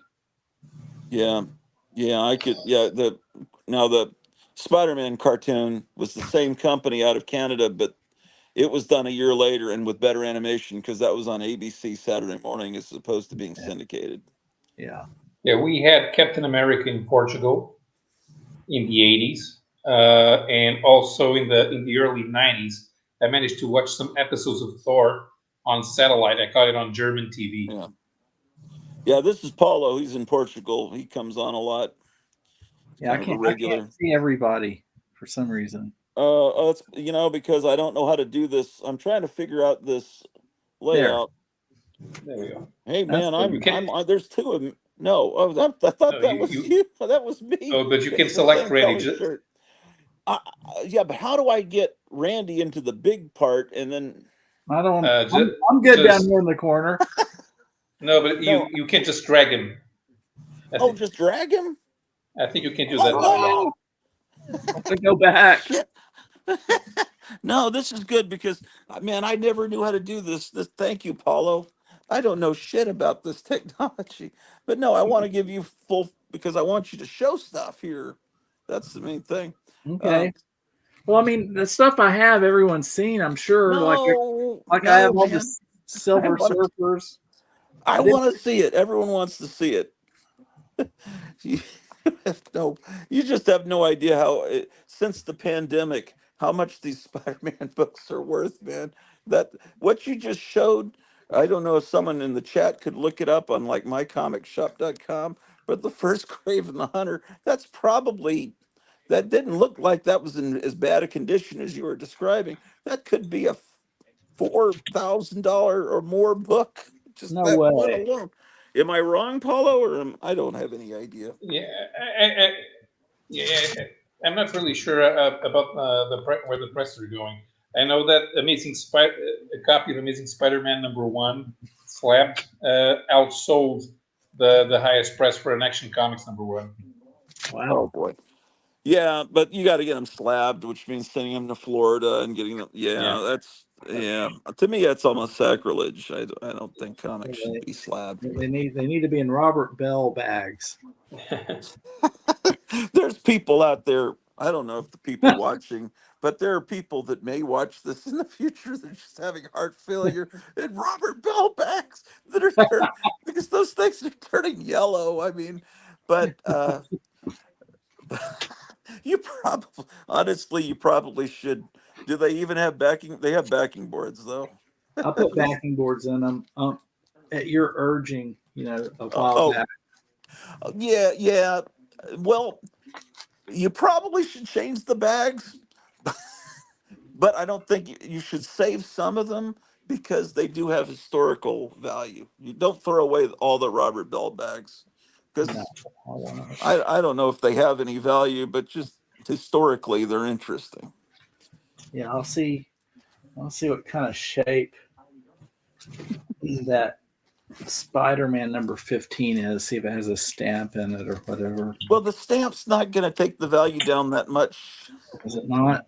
Probably me No, handling it in right fact, now. there are people like me that find those stamps to have to be more interesting. Just depending on how obnoxious they are, because they.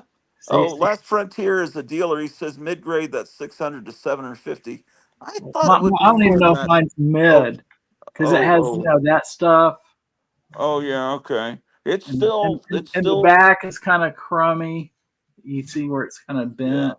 yeah.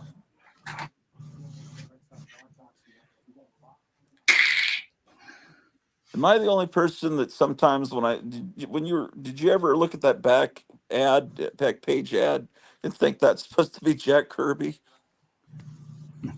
I never thought Looks, that. no, I thought of it first time I saw a Silver Age comic. I thought, is that supposed to be Jack? Looks a little bit like this old friend of ours, Dad. Um, um, I won't mention people's names, but Yeah. yeah, this friend of ours, his everywhere his dad went, people tried to get his autograph because they thought he was Abe Vigoda. He looked exactly like Abe Vigoda, but which is better than our friend Tom, who in his later years, You people look like Joseph got Mill. angry because they thought he was Ron Jeremy. And he says, and when he said, I'm not Ron Jeremy, they'd get mad. Yes, you are Ron Jeremy. You need to sign this for me. And they get mad that he's lying to them. And you don't I want to look was. like Ron Jeremy. It's funny. I was in what's that coffee shop in Fort Worth? Just open all night. That kind of famous one. Gee, I don't know. Anyway, I was in there and they were talking about how Ron and Jeremy used to come in there all the time, and I bet it was Tom. It probably was. Why would he be in Fort Worth, man? I know. Why would Ron Jeremy be in Fort Worth? Oh my God. Wow. It probably was. It probably was.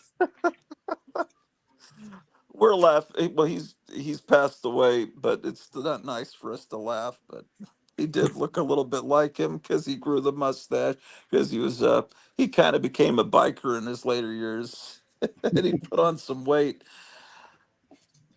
It is when you first met him, he looked like a young Malcolm McDowell, or he looked like someone that would have been in, I don't know, a British invasion band or something. Yeah, he had an awesome bowl haircut, you know. Yeah, didn't he look like someone from like Herman's Hermits or something? Yeah, he had amazing like 60s hair. How do you go from Herman's Hermits to Ron Jeremy? But he was a character, man. We'll never meet another person like that. Uh, yeah, that book is. Yeah, it's worthless. Just send it to me, man. No, hold on to those, man. You got to communicate to your daughters that those have a lot of value. Yeah. And because they should know, because everyone knows who Spider-Man is. And Right. these are super early appearances, you know. Yeah. The issue 15 would be his 16th appearance. That's pretty early. Yeah. That was Kennedy still president when 15 came out, I think. I mean, there's a Craven movie coming out that's probably going to, well, probably, definitely going to be a piece of shit. So but that's not even going to lower the value because he's a known character. Oh, someone's coming in. Paranoid Android says Ron Jeremy's nickname was the Hedgehog. Yes, I know. I'm aware I of that. didn't know. Thank. Yeah, I've heard I've heard him called that. There's people that no, we shouldn't know who Ron Jeremy is. That's just that we're. Oh, my wife says I miss Tom. I love Tom forever. He was hilarious. Yeah, except when he wasn't hilarious, and then it was a little And scary. then he But was scary. Yeah. because you take him in a restaurant, and you never know what he's gonna say, and it's like. And he just figures everyone in the restaurant is politically aligned with him, and you're wondering if you're going to leave alive. That was something. But anyway, yeah. So I'm saying anyway, yeah. Are people saying perfect back in Dallas a lot? Perfect, the word. The word perfect. Like you talk to someone on the phone. Okay, perfect. Okay, Yeah, I think perfect. so. Yeah. That started, so it's spreading everywhere. I'm just trying to figure out where it's coming from. I talk to other people and they say, I don't notice it. And I started keeping tabs. I started putting tally marks on this piece of paper in my pocket at work. And one day I was like, I've heard different people say perfect 16 times, and it's not even lunch. Yeah. It's Wow. one of these things like people started saying, so yeah. And I do it all the time. And then a few years ago it is what it is. And I just notice these things and I fixate on them and it drives me mad. Like in the Telltale Heart, when he see the guy's eye and he couldn't take it anymore. It's like if anyone else says, but now I'm saying perfect. It's like Perfect. I've become one of the body snatchers. Show us more comics. Or records, man. Do you have records handy too? A little bit handy, but Have you discovered any bands lately? no. It's the same old crap. Just the same old stuff. They keep reissuing stuff in physical formats, trying to squeeze every last drop out of the boomers that are probably the only people that, will buy the same thing for the fourth or fifth time that it gets repackaged. My wife says Rand Y. I think she didn't mean to put a space there. Randy, is it me or does Gratu look like a human foghorn leghorn right now? It's a good look. Well, you know, there is a human foghorn leghorn, but someone my age or someone Randy's age, and definitely someone Greta's age, she was born in 1978, aren't supposed to know who the human foghorn leghorn is. Do you know that, Randy? Uh-uh. There was an old radio show. Was it someone look it up, someone Google it. I think it was Fibber McGee and Molly, or it was, I don't know, but there was a character called Senator Claghorn, and he sounded exactly like it. He was on the radio, and he was the southern politician, and it's, go away, boy, it bothered me, and that character of Foghorn Leghorn in the Warner Brothers cartoons was based on Senator Claghorn. All you got to do is someone just ask Siri who Senator what radio show Senator Claghorn was on. Maybe you could find out, Cleo, also known as Greta, just because she has the ability to look that up. But yeah, there is a real Foghorn Leghorn. That is a human Foghorn Leghorn. His name is Senator Claghorn.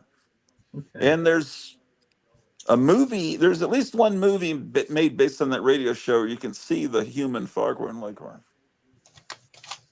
The human Foghorn Leghorn. That would be a good name for a YouTube channel. The Human Foghorn Leghorn. Are there fake Gratu sites out there? You're giving people ideas. Fake? How so? I mean, there was something that said Grati, but then Oh, it had I think that's probably an Italian word. okay. But there is a real Hotel Orloff I've discovered. They're probably fucking horrified. That's in Italy, and they've got Yeah, a good YouTube. job. They've got some YouTube videos showing their nice resort there on the coast. But I've put out so many Hotel Orloff that you can't even find them. They've been completely You swamped. buried them. You can't find them. I didn't mean to do it to them. But I was thinking, what can I have that I could actually make mine? Orloff, I know there are those Dr. Orloff horror movies, but Orloff was actually my great grandmother's last name. No So way. that's a legitimate, yeah. Her name was Bertha Orloff. She's Russian or something. So that's a legitimate family name. So Hotel Orloff is okay. Gratu technically, and Paulo may argue with this, but it's a name that Stan Lee came up with. It was from one of those Strange Tales giant monster ant. And Right. I Yeah. think if, Ants, and yeah. even if, whatever you think of Stan Lee, I think he came up with the monster names for those monsters. I mean, Kirby or Ditko came up with the monsters. I think he was coming up with those names.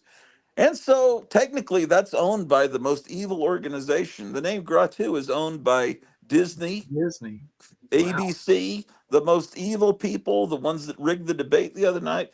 So at any time they could decide to put Gratu in some horrible Marvel movie, or they could decide to, come after me. But I don't know.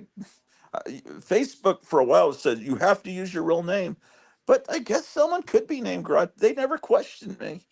Orloff is a perfectly legitimate last name, so I think they stopped going. They were doing that for a while because they wanted to make it easier for the government to surveil you. They wanted you to use your real name. They didn't want to have to work extra hard. But I, it's all right. Yeah, I remember Uh, the internet when nobody uses their real name. Yeah, and it yeah, was I mean, I've better. It wasn't always I came up with the name when someone my friend Ryan told me about MySpace. So I thought, I'm not going to use my real name. I'm going to put down that I was born in 1922. I mean, it just seemed logical, but it's all right. Oh man. So um, I discovered a band called Sir Chloe off of YouTube, and it's this girl that's, you can't tell if she's pretty or horrendously ugly. It must be like Mick Jagger in the 60s. It's like, is he ugly, or women thought he was. I don't know. This woman. I mean, she's everything that you would hate. She's kind of gender bending, but I think the sound of her music is great. It's very well written music. Sir Chloe, and I guess she is ugly, honestly, but Is, it's interesting music. is that with And an S or a C? it's Sir, and then Chloe. And then there Okay. was a band that, oh, it's called Amel and the Sniffers. They're from, have you heard of them? They're from Yeah. Australia. They've got this blonde girl singer, and it's like this punk rock. I thought it was great. They're playing in a warehouse, and the girl jumps up and smashes the fluorescent bulb up above them. It comes down on them. It's like, man, this is pretty great shit. Um, Cleo will remember some of the names of these bands that we've been discovering. Oh, and there was a band where this woman, I think they're in Austin. This woman has this gigantic Pam Grier afro. She'll know who they were. Damn. She's actually not working tonight. She's usually working on Thursday nights. Yeah, that's why I do these things on Thursdays, but today she took off. She'll put in the chat what, unless her phone's dead, what that one's called. But anyway, we found some. There's some good bands out there. You just there you got to find them on Instagram or YouTube. There's one band. I think they're called. What is there's a band that has a great sound, but they're hated by everyone because they're conservative. And I think the girl singer is maybe from Russia or something. I think they're called something Prussian Blue. chamber. Huh? Prussian Blue. No. No, they were the Nazi band from the 90s. No, no, I'm not advocating a Nazi. They're what was that damn that box that Jason Cohen had in his shop that's supposed to make you go into a trance? What's that thing called that twirls around? Not sure. Shit, I can't remember. Something it'll come to me, but there's good bands out there. But um, so, what do you have you heard anything about what's happened to Poison Ivy of the Cramps? Do you know of any of her And whereabouts? no, I mean, you see pictures of her pop up every now and then that are, but I haven't heard anything.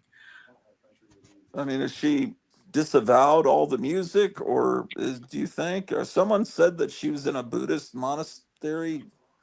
Are women even Yeah. allowed in? Oh, yeah, she was trying not to get censored. Look, poor thing, she had to do it like that. That's the name of the band that has the. Oh, and she got censored again. She can't write the name in the chat of the Oh, band, but they're this. You get if you put the okay. letters together. That's the one with the African American singer with the big. Yeah, it's really good. She's. I think they're out of Austin. Oh well. Well, back to Poison Ivy real quick. Yeah. She was somehow tied in with Best Friends Animal Charity, and that's the Process Church of the Final Judgment rebranded. So I don't Oh know. really? Mm-hmm.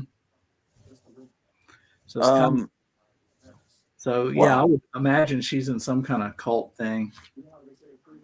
Oh wow. So I love the Cramps, and then they got the last maybe 10 years.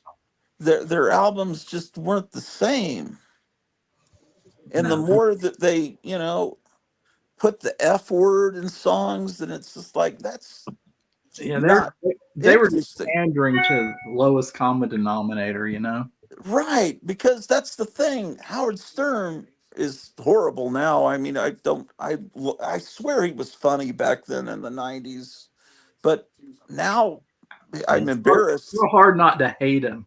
Right, because of all the things he says now, but when he had to keep avoid cursing on regular radio, that was fun. But then as soon as he went to satellite and he was saying the F word all the time, it was no longer funny.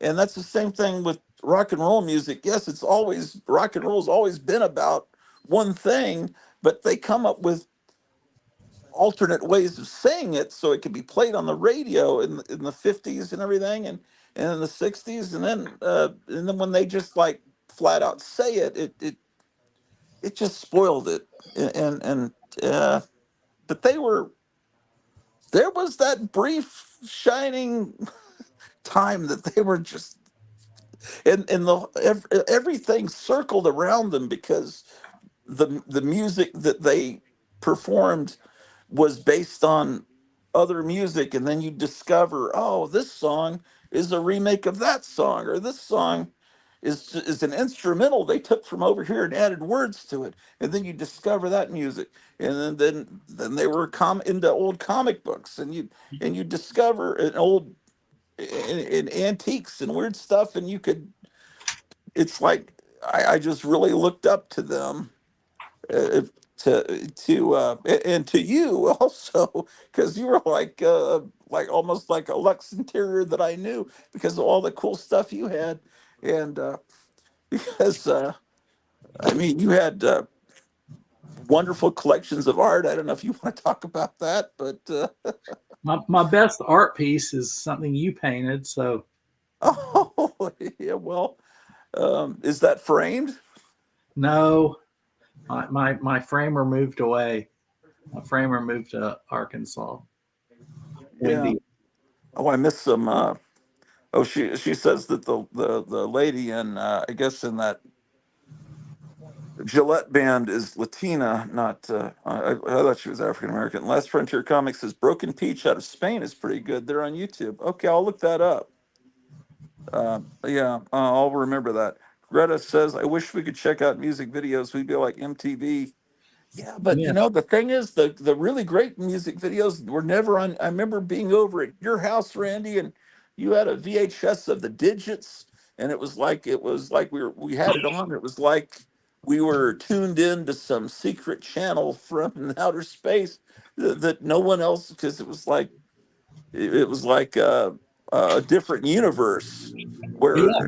back then people traded VHS tapes in the mail, you know? That's And right, and audio cassettes, and that's before YouTube. People traded, and that's how this stuff spread.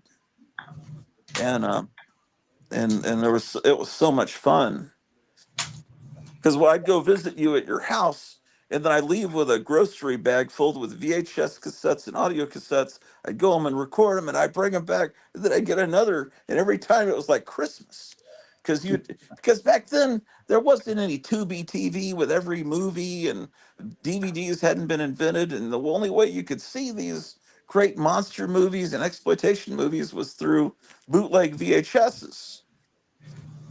And yeah, then there yeah, not having to work for stuff kind of diminishes the value, really. That's exactly right. That's why when like they talk about people coming into the country and they're given free money and a free place, and they'll just trash it. But if you have to work and save up to buy a house, then you mow the lawn and you make it as well as you can. You try to treat it nicely. But and teenagers that are given cars by their parents, they don't give a shit. But if you have to work hard, then you appreciate it. And that's how it was. I remember going to a particular, was it a particular location of the video station back in the days of video rental? I think it was on Alpha Road in Mhm. Dallas. And you Right. went in there and it was like magical, because they had everything. They had all the Herschel Gordon Lewis Gore movies, Blood Feast. They had all the Russ Meyer movies. And it's like, this is the only store probably within 100 or several hundred miles that has these movies. And there was just nothing like seeing those movies for the first time. Yeah. And now, you could just see it. Dial it up. Yeah, Yeah. exactly.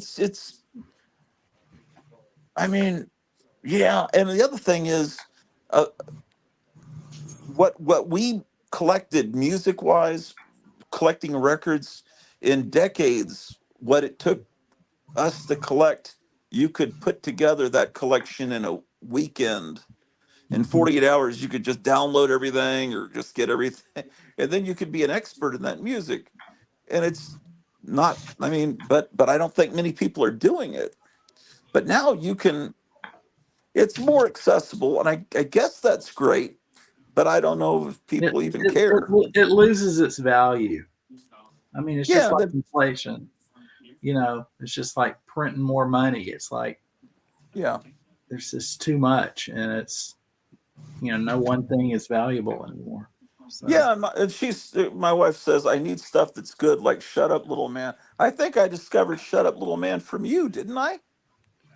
it was, Or do you even know what that is? yeah, yeah. I think Okay, I would have thought I got it from you, or if not you, then Brother Russell. So I don't know. Shut up. How do we even describe what that was? There was a guy in San Francisco, and he and his friend were living in an apartment, and the neighbors next door were fighting nonstop all night, all day. And he just put a recorder up to the wall and recorded their fights. And it was epic. and then It was epic. it was fantastic. And it was like one guy that was it was a couple in San Francisco. They were a gay couple, but one of them just didn't want to believe that he was gay. So he just kept insulting the other guy, but they were in love. But he just went, "Shut up, little man! Shut up, little!" All night, screaming, and there's no way they could ever sleep all night long. "Shut up, little!" And it was just like it would be the perfect sitcom or something. But and now there's actually they put out whole CDs of their and then there were all the prank phone calls that were traded on audio cassette. The most And famous of them was the tube bar calls, where they were calling up a bartender named Red in a Bowery bar. It was called the Tube Bar because it was right by the subway, I guess, the tube. my Grand Central Station in New York, it's still Yeah, there. and this guy was this old guy that sounded just like Popeye. And then this guy would call him with these, "We dug your mother up a skeleton," and then he'd go off on like it was like Popeye shouting and cursing the most profane thing. "Why, you motherfucker!" And then for years on The Simpsons, Matt Groening was doing a parody or a tribute to the tube bar calls, but that was the classic original. And then those were released on audio cassette. They were traded to everyone, and then there was public access television. That was the other fun because public access television is the great granddaddy of what we're doing right now. Except you were only able to broadcast to people in one city or town through the public access, and that's how Joe Riley and myself did that Hypnotic Eye show. And You and had you those were getting little. all this stuff from New York, from the Manhattan public access had the most horrifying stuff on it. Were you trading with Marshall Crenshaw's brother or something? I was trading with someone who was trading with that guy. Yeah, Oh, okay. So Marshall Crenshaw, it was his brother, or was it Marshall Crenshaw? I believe it was his brother. Oh, okay. Marshall Crenshaw was kind of like a 1980s Buddy Holly or something. That's a good Man, description. just a few hours away is the Surf Ballroom, which looks Oh yeah. exactly like it did in 1959. When Cleo feels better, I want to take her up there and see that. Oh man. And the House on the Rock, I've always wanted to go to that. Well, not always since I discovered it. You know what that is? Mm-mm. Oh, it's. I'll have to send you a link to that. It's like the ultimate museum of cool stuff. Let's see what Cleo's saying. In Los Angeles, we had a weird punk called Pogo the Clown that was broadcasting from the basement of a club called Raji's. I've heard of Raji's. Um, what is the deal with Raji's?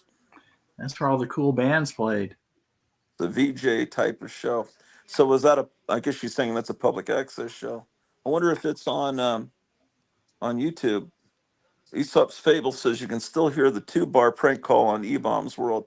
Oh yeah, Hey, hey I Kenneth, haven't listened to it in a while. I gotta drop out here.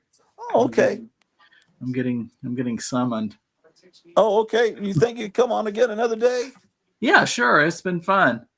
What are you up to? Like a couple days from now, Saturday? Are you going out of town? Pro- Probably, yeah. Oh But okay. yeah. But now that I figured out what to do without feeding back, I'll. Yeah, now you can come on anytime. Yeah. All right, man. Well, good All to right. see you. Take care. Bye. Bye bye. Take care. Aesop's Fable, The House on the Rock, is in Wisconsin. Yes. I don't know how far that is from here, but it's a lot closer than it used to be when we lived in Texas. Uh, she says she never thought of looking up that show. And she says it would be cool if I could catch myself calling in with my best friend. Yeah, that would. And let's see, how do I make it where we're all equal? So socialist utopia, we will all be equal. Layout, equal. Okay. Um, there's he's playing it real humble. You know, when I first went into his place, he lived in a. There was a trend there for a while. Maybe it's still a trend in the '80s to get an old building, industrial building that had been used as a bit like I don't know, but it's old and has sturdy floors and giant windows. Maybe it was a factory, and then they turn it into condominiums or apartments. And it's usually in the inner city, and you know, but they make it beautiful. And so when I first met him in 1985, they had a jukebox. I never met anyone that had a jukebox, and that's what inspired me to want to have a jukebox. They It was just oh, and everything was decorated in 1950s furniture. It was like a time machine, and all this great music, and I was really into the Cramps, but they had all these Cramps bootlegs and live albums and video cassettes. Now all of that stuff you can just find it on YouTube, but it was so amazing. And he had all these, movies like that I have posters of around me, teenagers from outer space and stuff. And it was a cool thing. Um, yeah, I don't think he realizes how much those Spider-Mans are now, but yeah, he needs to hold on to those. Um, that I don't know. So I don't know. Is there anyone Paulo, that you kind of look up to that's taught you about cars or anything, or do you have like some friend that you kind of idolize? No, no, I was the guy who wanted to know about cars. I made my dad buy me car magazines so that I Oh, could read them. But I was never that mechanically inclined, so I can't fix anything. oh yeah, I wouldn't even be able to know how to do it, but I think you have more knowledge of how a car works than I do, just from being a journalist in the car industry. I did So have the chance to work with some of the legends of the Portuguese automotive journalism. yeah, my missing Mars. Yeah, my wife is in bed, but she was having like panic. Oh, she could talk for herself. She was not doing well today, and I said, should I cancel the show? And she says no, because we talked to Randy last night, and I thought, well, there's a chance he'll come on tonight. So I didn't want to miss out on that, but I'm probably not going to go for 5 6 hours tonight because I need to. Um, yeah, she says today I was having an anxiety meltdown, so I didn't log into work, and I've been in a lot of pain for days. And and a lot of, to a certain degree, her work is causing her the anxiety, because I don't know how much she wants. I'll leave what she wants to get into that. Send you text. Oh, thank you, Missing Mars. Send you text, hugs, and healing vibes, Greta. Oh, prayers too. Thank you. I was about to lecture you. Don't say vibes, say prayers. It's like, so there's people that say, I'm sending you pleasant thoughts. No, just pray, man. Don't do pleasant thoughts. I don't know if pleasant thoughts works. I did customer service for a year, and man, I never want to do that again. So Yeah, it, she's she. it's it's quite stressing. I mean, it's not the job itself dealing with the people. Some of them were idiots, but most people you just went by. The thing is, you when you're trying to, because you had to file the report, it was fast, but and then you were waiting for the ring in your ears, Oh, yeah. and Well, it there, really there's messes. there's some, Cleo wasn't feeling well the other day when she was doing her phone work, and then she told the person in charge, "Hey, this is my day off. I came in to work, volunteered today, and but I'm not really feeling good. I'd like to log off a little bit and recover." And then she was trying to, she maybe she's told the lady in charge a little bit. She says, I've been having a panic attack, and then the lady like kind of like said, well, perhaps you don't really know when it's in a text how it's meant. Like, well, perhaps I should tell HR about that, and duly noted. Perhaps I should tell HR about that, but it could have been she was writing it like, oh, I see, but maybe I should tell HR because I'm concerned about. You don't know, is she meaning I'm concerned about you, or I'm filing this in your permanent record and I'll let HR. So she's been nervous about it. She's like, is this because this woman kind of is not a nice person? I don't know. She's not watching this show, so I guess it's okay. So she's been under a lot of stress about that. And there's people that we watch on YouTube and other channels that are saying, you'd better have everything stocked up, water, food, because after September 17th, you may not be able to get any more. And they're saying, I'm warning you, you really need to be careful because September 17th. And they're just, and it's like she's saying, you need to get more water. It's like, it's so I don't know what they're planning. Something, anything can happen. It's just, so those of you out there, maybe it'd be wise because they're saying you might need food, water for a month. It might just be for a few weeks. It might be for 3 months and all that shit. That's kind of scary, So I'm just trying to, uh, just, so that's, is she's, I don't know. She can speak for herself, but, oh, let's see what she's saying here. I think she was messing with me. Text has no tone. It sucks. Right, Missing Mars. That's exactly right. That's why they invented those stupid emojis, because otherwise, people get pissed all the time, especially in relationships. You say something and you say, oh, and it's like, oh, does that mean oh? Or does that mean oh? You don't, you don't know. Yeah, but It's like, oh, is that sarcastic or is that sympathetic? Is that friendly? It's just, now you have Zillennials being offended by some emojis, even the laughing emoji. what I Because really hate are these I need to not curse on here. These freaking idiots that get offended by all text. I'm not all text, all capitals. They think, why are you shouting at me? Stop shouting. well, it does mean shouting. It comes from the Yeah, beginning of the internet. what I mean is because for decades, comic book readers, we're used to all text, all capitals.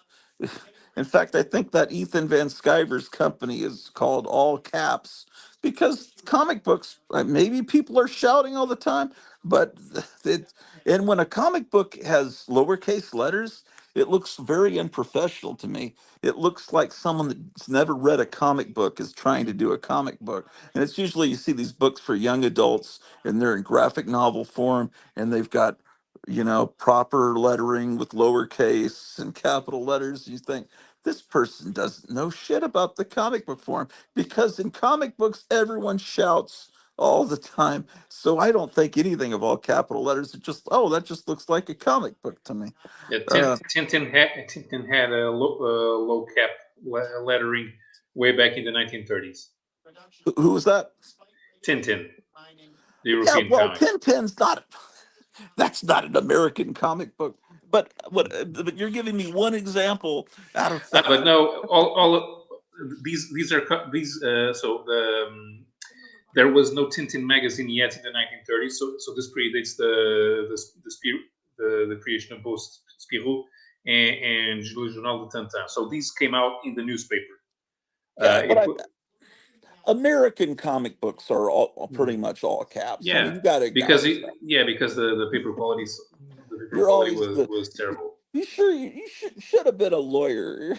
You're the scholar. It's like, well, actually, let's see. She says the word is the Fed is going to make a major announcement, and we are going to be effed. LOL. There's no telling what they will do. Whatever they have to do to keep Trump out. Mhm. And trust me, they will. Um, so put the paint your roof blue, ladies and gentlemen. If you don't know what I mean, you don't want to know what I mean. So, man, I wanted to see him to show more, but it sounds like he was being summoned. But we got him on finally. I've been wanting him on for 5 years. Next mission. uh, who else should I get on? I wanted to get Dark Ride Dracula on, the couple that do, but I don't know. I mean, I think that we would get along monster wise, but my constant talking about how great Donald Trump is might offend some people that have otherwise share everything in common with me. So, but I don't know their political affiliation, but boy, I wish I could get them on here. You I wanted, just keep it on topic. yeah, but if they've watched any episode of my show, they're never Mhm. gonna accept. There's another. I was wanting to get Jay Stevens on. I don't think he's ever even seen when I asked him. I sent him an Instagram deal. I don't think he's so busy doing comics. You know who that is? Jay Stevens. Yeah, I think I saw some of his Dwellings. artwork. He draws in a Harvey comic style. I think it's cool, Hmm. but Yeah. uh, man, if that really is a real thing, that guy doing those weird modern gold key looking books, I wouldn't mind talking to that guy. But because that's more interesting than whoever it is that really bought the gold key name and is turning out that Boris Karloff comic. Although they're doing a Jay Stevens comic that's acceptable for kids about a ghost dog that I don't know when that'll ever Although come out. I have a Jay Stevens comic, uh, which was first published in France, which Oh, is the first crossover between an American comic book character and the European comic book character. oh. How long has Jay Stevens been around? He worked at Nickelodeon, so Yeah, I don't know. before before he did comics, he worked at Nickelodeon. I mean, there's people out there that are geniuses that are still alive, that are still relatively young, but I just don't know what they're doing now. Like, I can't think of their names. The guy that did Steve Rude. I don't Mhm. know what he's doing now, but that guy, He's still doing Nexus, but he's oh, not publishing on his own. he's really up there with Alex Ross, in my opinion. And then there's, I think the Mike and Laura Allred are great. Mhm. Uh, Darwin Cook passed away, Dave Stevens passed away. But these are people that can actually draw and don't, because it's like, how are they going to have original artwork anymore when everything's designed on a computer? There's no original artwork anymore, right? Yeah, those all prints. Yeah, but that's not the same as something that the Mm. sweat and tears went into No, I in suppose blood. not. The thing is, uh, creators are always complaining that they're getting screwed when they sell their art. because they may sell a page for $500, and then they hear somebody's paying 25,000 for it, and there are creators. They say they want to create a system that tracks sales of original comic book art so that they can get a percentage every time their art changes hands. Yeah. But if they sell prints, they'll just have it at a fixed price, and they'll just keep selling them. So there's nobody making money off of them, because they as the original creators can just flood the market with their own art. Yeah. Well, it's just nothing like seeing original artwork and see the whiteout and how they Sure. change things, and the notes and the margins. That's amazing. And that's another thing that doesn't exist now in this world.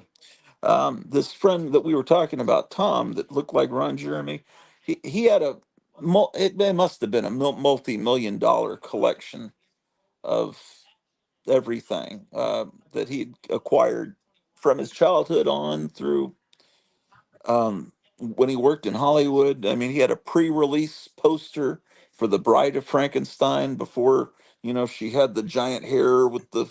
I mean, it was just, this movie's coming soon, coming from Universal. It's in production. I mean, just phenomenal stuff. And original paintings by Robert Williams. He had everything. And it's like he was pretty much homeless there for a while, but he had storage locker after storage locker, warehouses filled with his collection, but he didn't actually have a place to live, so he'd sometimes live in some giant warehouse with his stuff. But he was between places, and he says, "Here, would you store this in your pinball room that I had in my garage?" And it was the whole original story from like Tales from the Crypt. I think it was Graham Ingles' art. It's like it was just sitting on top of my pinball machine. And then he says, "Can I store my car in your garage?" And it's a 1967 Jaguar. I guess, I don't know. I always said Jaguar, but I guess you're supposed to say Jaguar. And It's he's because like, it's "How British. are you homeless? And you got all this stuff." And then he wound up selling two things and making enough to buy a house. And then he had a house that he moved into, but he still couldn't fit everything in the house. He still had to have all these storage units all around. And when he passed away, his brother had to figure out where all these storage units were all around two different cities. But what he sold to buy that house, he sold an original painting for a World War II um, a recruitment poster, and the original painting for the movie poster of 1 Million Years BC, that really iconic pose with Raquel Welch and the fur bikini, and she's kind of standing there, looking to the side with her hands kind of up. That's like one of the most famous images of Raquel Welch, and it's the painting, and you got dinosaurs behind her. And he sold that original painting by whoever that artist was, and he bought a house, and he still had.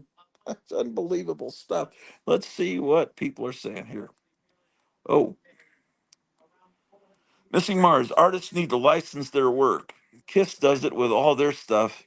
You pay for the right to reproduce or manufacture their likeness or the actual piece. Yeah. And my wife says, as far as the anxiety goes, I think I'm really starting to feel better. I guess the show helps. LOL. Well, that's good. I've always wanted the show to have that effect. Missing Mars, that's awesome. Greta, take those seemingly little victories. Wow, Missing Mars, you're very eloquent tonight. Normally it's like, I wanna that. It's like, normally it sounds like a 7-year-old. I want that, Kevin. I wanna that. Oh, And because of tonight he's something being very Greta, philosophical. Um, said the last time I was on. Because once she reposted the meme that was going around how pigeons are needed for society, and then I explained to her why that meme was not true. Because the when I was pigeons. a kid, even before I was into comics, I had a bunch of books about animal life. I took some out so I could show, because they have some pretty cool painted art. Oh, let me give you full screen there. Let's see. Oh, you Like, got it like just yeah, Nos Desertos. the secret life of animals in the deserts.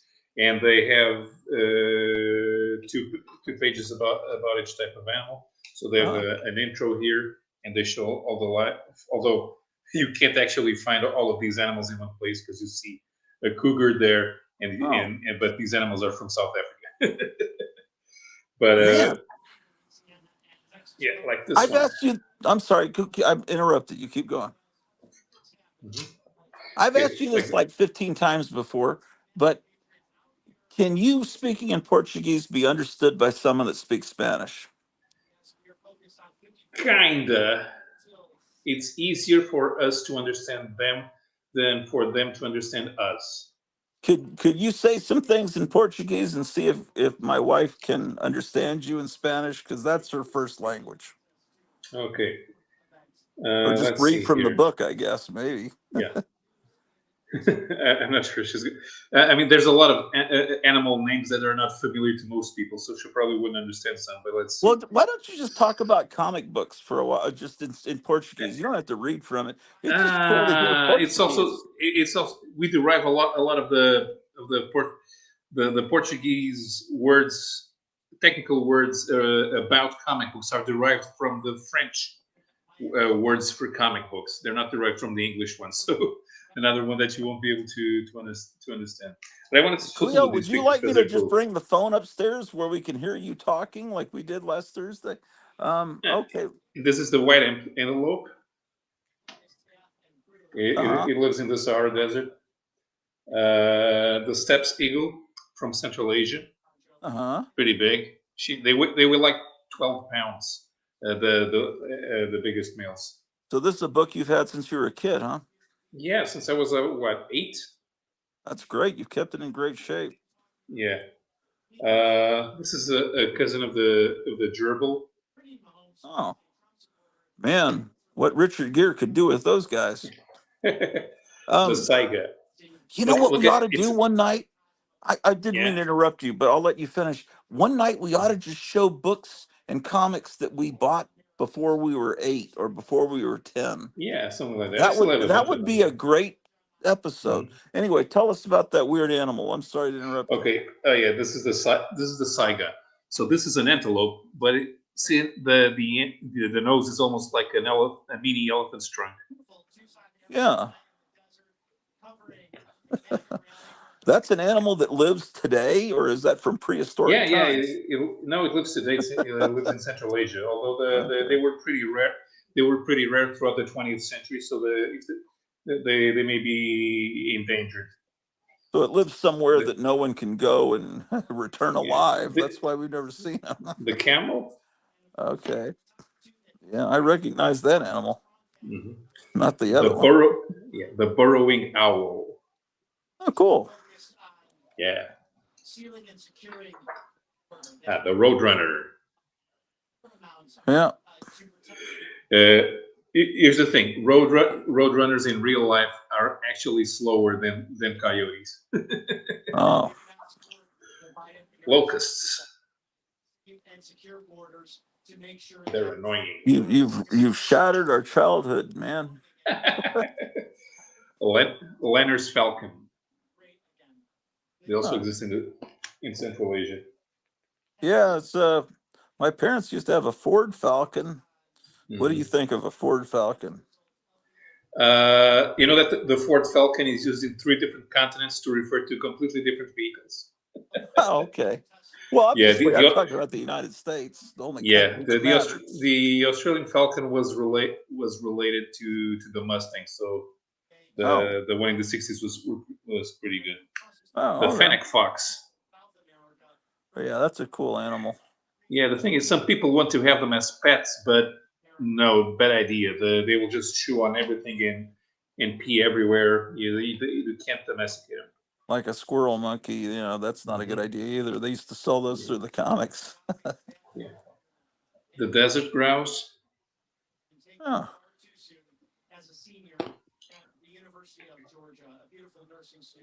the wild ass, okay. How do you say wild ass in Portuguese? burro bravo. Okay. That should The be your color, YouTube name. yeah. Wait. The colored lizard. Oh my goodness. No, the thing is, they do this to scare off people. They're actually pretty small because there's a scene here where one's being accosted by a dog, and see, and it just lifts up the collar, and the dog gets scared, and because they're actually pretty small. My wife says she just got an evil craving. I'm wondering if that means I have to go buy ice cream. The gopher.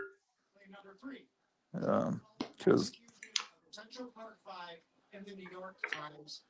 oh, my favorite. This is the oryx. It's very closely related to the sable, and they exist. They live in the Arabian Peninsula in East Africa. They run really fast. do you want me to go get ice cream, Cleo? I could get it. No, there's a boy. The puma.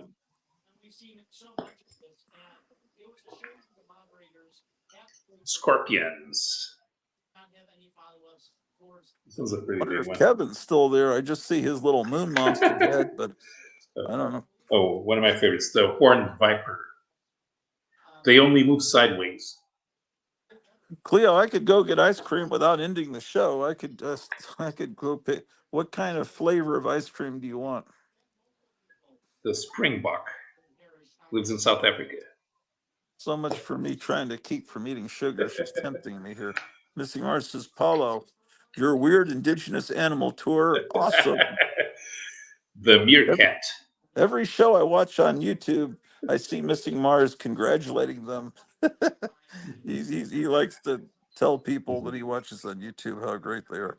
Let me see what good, she says. Rattlesnake. Missing Mars says, Paulo, we call those snakes sidewinders. Yeah. She wants to see what's good and on sale. And then they have a page at the end showing where their deserts are. Oh, okay. Yeah. So there's a bunch. I have about a dozen of these books, and I used to read them and reread them when I was a kid. Why don't you talk to Cleo for a little while in Portuguese about your favorite ice cream and give her a recommendation, and let's see if she understands you. O meu gelado favorito é muito básico. Eu prefiro chocolate e baunilha. Em cone. It sounds like Latin. It sounds like I'm in a Catholic church or a satanic church. You know, there are some people who say that we have the closest pronunciation to the original Latin of all Latin languages, but that can't really be true because the way we speak now is an affectation from French, which started in the first half of the 19th century in the big cities, and then spread throughout the rest of the country. That's why the Brazilians don't speak like us. They still have the open vowels, and we have a lot of closed vowels, which we got from the French.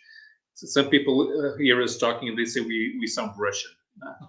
Oh yeah, well, I didn't Latin. mean to imply that your language sounds satanic. It just Latin. Something about Latin sounds satanic because in the horror movies they're always speaking Latin while they're having a human sacrifice.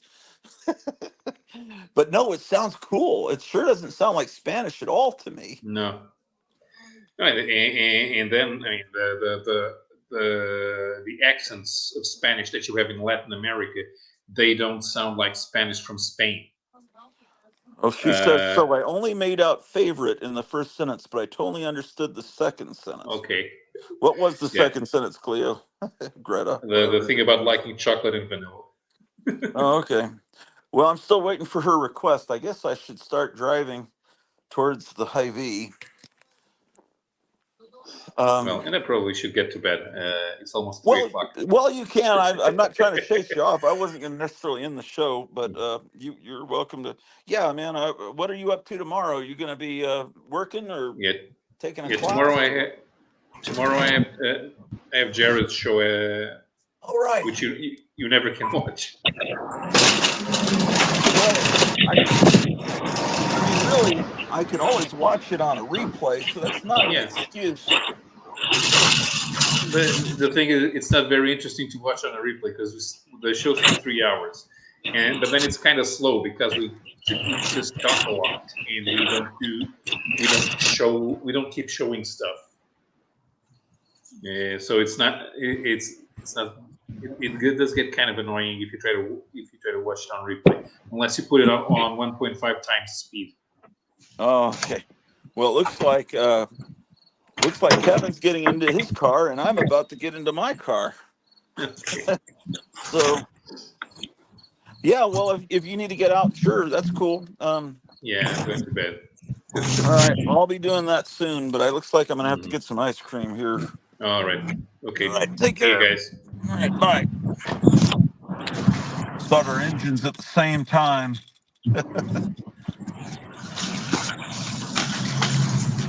Are you there? I'm here. I'm in my car too.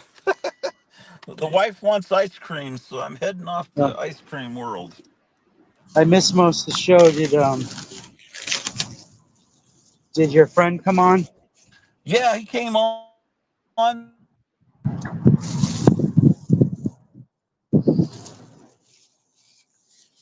think you're breaking up. You're probably Because leaving your he's, house. if I've ever There you go. really, he's like, yeah, I am. Shit. Tell me if I I come can hear you back. now. You're back. I don't know if I've ever fully told him, what I told him tonight, that he's like an older brother and everything, but he really is. It's like he's steered me in terms of culture and everything. More than Is he the one you got your? feel better. That really, He's the one that gave you some comics, like some Avengers or yes. something. Yeah.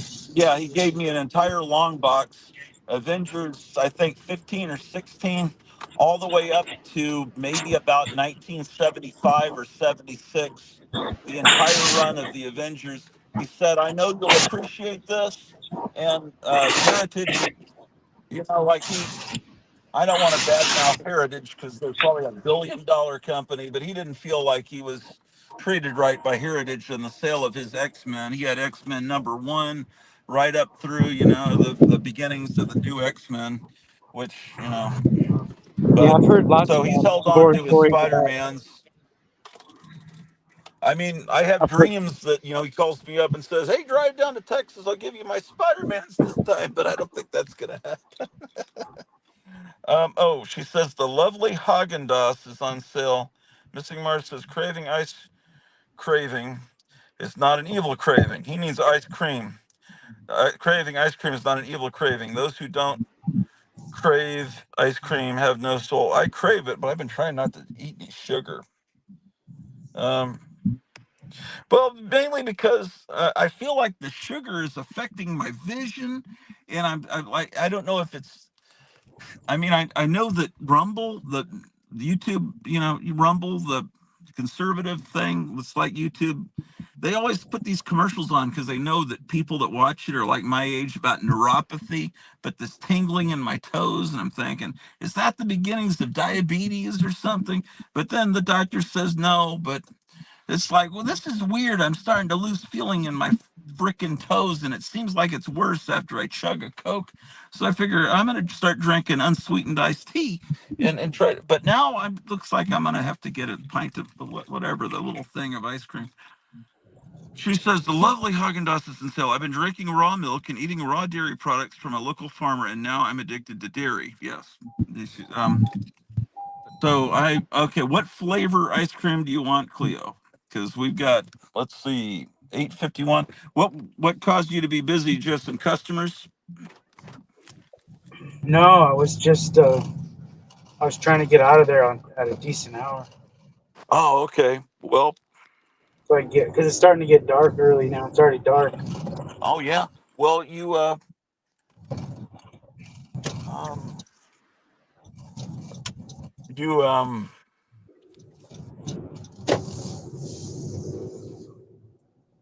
shit. I don't know what I'm trying to say. Um, We were did you talking put about that Bigfoot in my pile? yeah, And yeah. I got That Bigfoot's pretty cool, I have to admit. That's like something that should have come out in the 1970s. I don't know why it didn't, because Bigfoot was huge. I mean, I guess they made the Bigfoot that was the enemy of $6 Million Man, but um, okay, Well, they didn't make can that you, much merchandise, huh? no, not really. Okay, she says mango or dulce de leche if they have it. Okay, I'm gonna walk into the supermarket now, so I'm gonna not talk much. Okay, all right. Let's see here. Dulce de leche.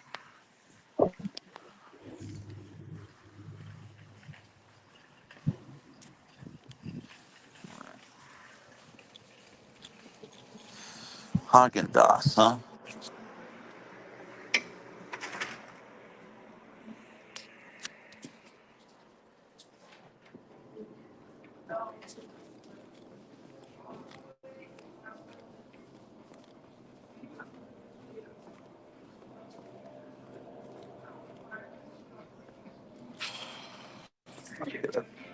I'm gonna get a copyright claim on this Simon Garfunkel music. Whatever this is.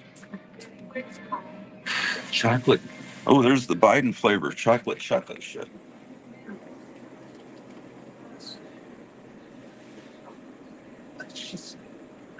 Um,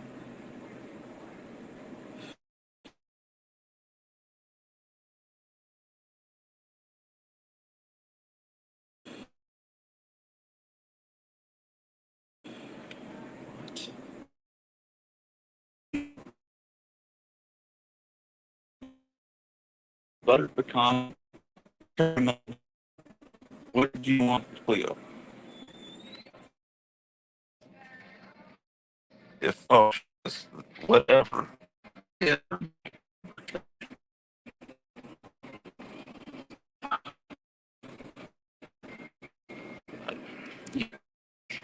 See, it's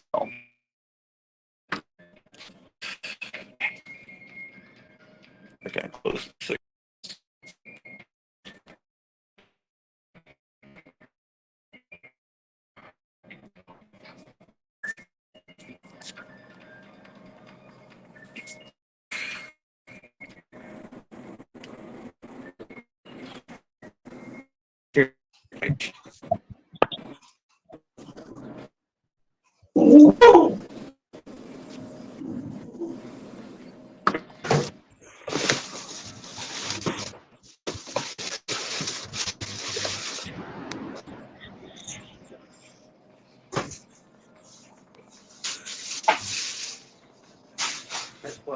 Oh, okay. Over here. Okay. All right. Thank you.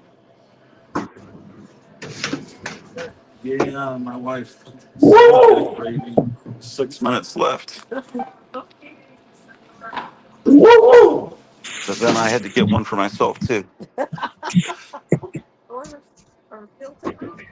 Oh yeah. I could never remember her. Remember? Well, I'll just do it next time.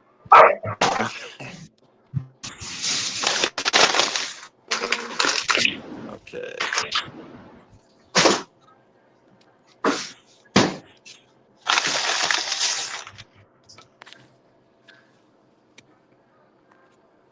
All right. No, that's okay. Thank you. Thank you.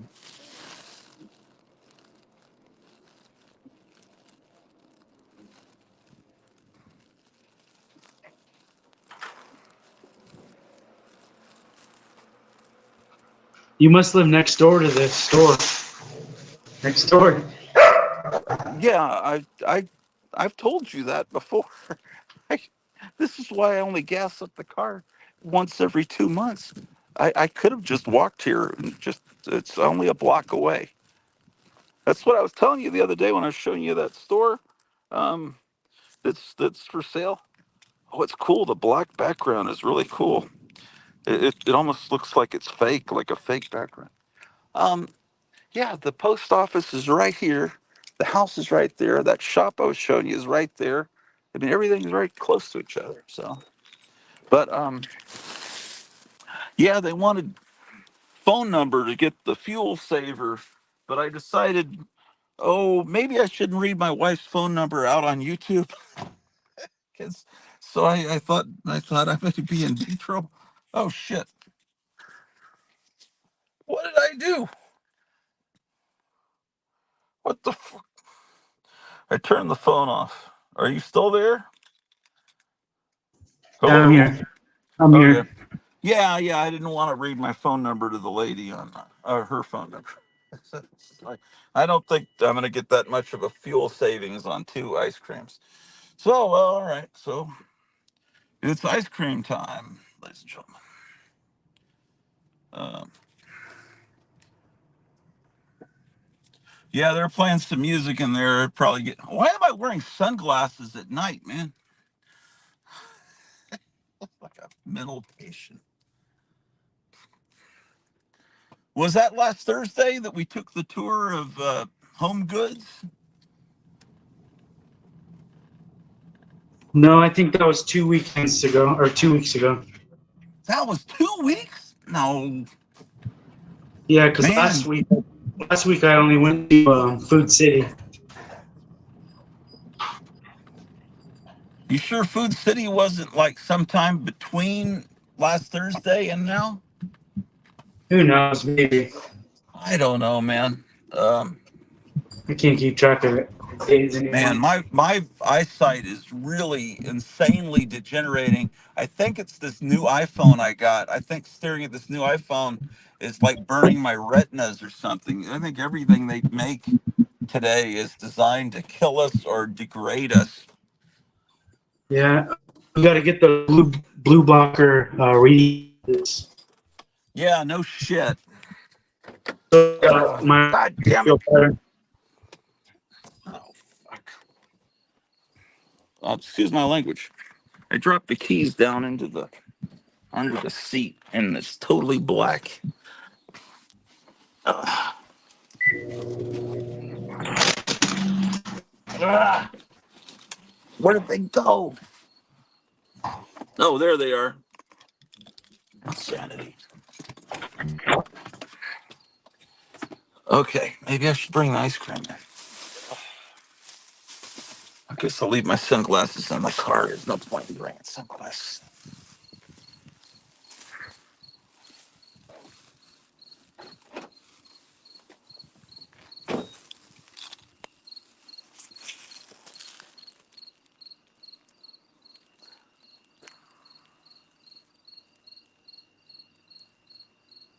What are people saying here? Yes, Missing Mars. I was thinking of that same horrible song myself when I said that. You can hear Greta the says it was on sale anyway, so we need to give them my number. No coupon required. Oh, well, I'm not going to give the number on YouTube, though. We don't buy too much stuff all at once. Save money on wasting groceries. Okay.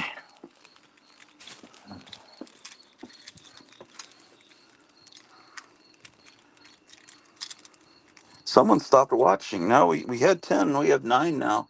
I don't know why someone wouldn't want to watch 2 completely black screens and someone going to buy ice cream in the middle of the show.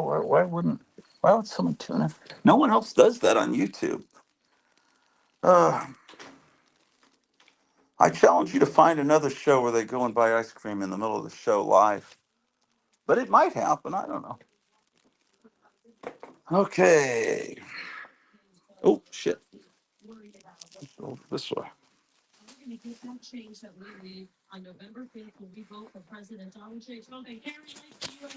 Missing Mars, we on a adventure. This is awesome. Shit. Uh, ooh, Carrie Lake. Look, I'm recording earlier today. This is I don't know. Oh, this was the appearance of Trump in Arizona, so he had Carrie Lake. Oh man, he's home and he's already with his dark ride ready to go. Did you check to see if Dark Ride Dracula is live? Where's my power I'll supply? check right now. Can't find them out. It There is it is. 9. I don't know. unless you've got something amazing that's popped up in the that you've got at home to show us, we probably should end the stream. Unless my wife wants to talk to my, I'll ask Cleo. Do you want to say hi to the show? I mean, from off camera. You want me to bring this up, or you I'm want me to getting shut my it down? I rabbit only ready to heard come butter out. pecan, which is delicious. Carrie Lake says Missing Mars used to report from here, Albany, New York. Oh, really? Uh, oh, the thing is, the reception is bad in the store, so we missed a lot of what you said. I'm glad that you did because they were playing a Simon and Garfunkel song in there, and that 100% is going to set off a copyright claim, and then I have to edit that part of the sound out anyway, and that's a big hassle. Yeah, I forgot when I go into a store, they're going to be playing music. But that store sometimes is playing some pretty good music in there. It's sometimes they've got some pretty good music playing. Uh, but nothing will ever beat the time I went into the Tom Thumb supermarket. It must have been about 15 years ago. And as I walked in the door, right as I threw open the doors, the Munsters theme started, just like I was Herman Munster walking into the supermarket. And it was the full theme to the Munsters as I walked in. And then it turned out that they were playing different themes from classic TV shows over the Tom Thumb radio network from the satellite. But it was that was a great moment. In that same supermarket, we met a guy that could be an angel. We were in there shopping for dog food for Drew when she was just a puppy, and there was an old man in there named um, Mr. Jones, and he must have been he was this African American man, must have been in his 80s, and he started talking to us about dogs because he was obviously shopping for dog food too. And this guy has called Cleo and so many times. I've been thinking about you guys. It's like we became his best friend, and every 6 months to a year he checks in with us. And we just met him one time in a store, and he talks about Christ and the Bible, and he's a preacher, and it's something, because somehow Cleo and he.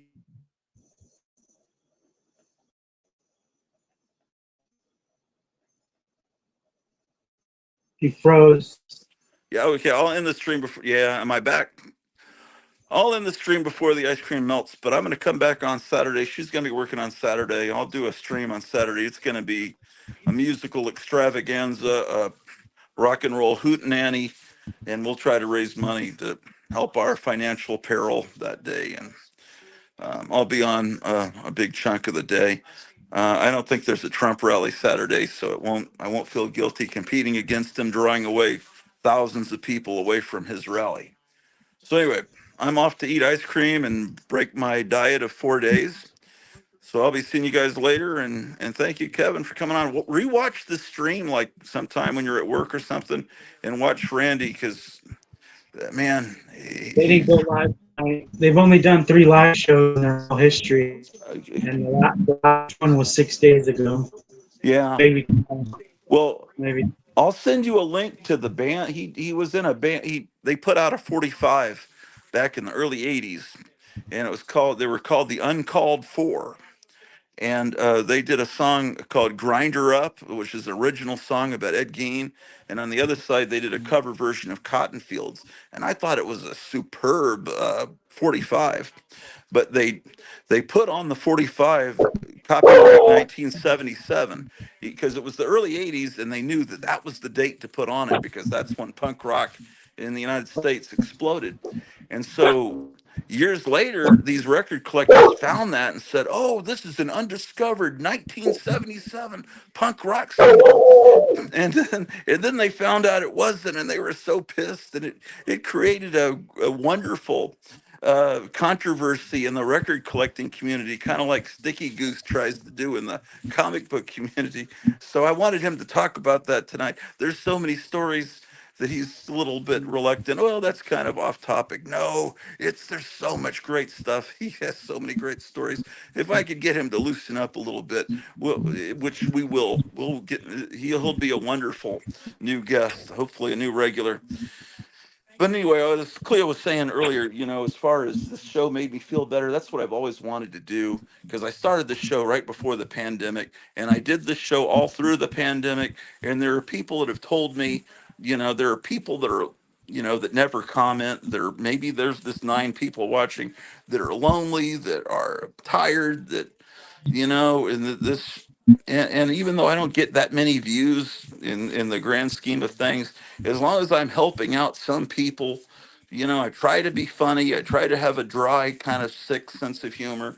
I don't want to offend anyone. I really don't. I just want to be funny. I want to cheer people up, and I want to spread the word that to not take life so seriously, but to definitely pray. Like today, on my way to work, I told my wife, pray for me because it's going to be a rough day. And then I forgot to pray myself, but it turned out to be a good day. And I told my wife later, I think you must have prayed, didn't you? Because boy, it went a lot smoother than it's been going. So guys, you just need to pray. We may be going through some rough stuff for the next few months, or it may all be bullshit. But I think everybody's sensing some sense of unease, like thing. I'm going to stock up, just stock up on a little bit of stuff just in case something bad happens. Because I think the people in charge right now are really evil people. But I don't know. We'll see how things go. Um, I get really discouraged and disgusted when I look at things like Taylor Swift endorsing whatever her name, Kamala Harris. And I think, man, there's a lot of people that really like her. Haven't they ever heard of people that can sing like Patsy Cline or just anyone, Susie Sue? But I guess there's a lot of people that live out in the Midwest. They've never heard good music, and that's the best they've ever heard. Maybe it's not their fault. Maybe they just never heard good music.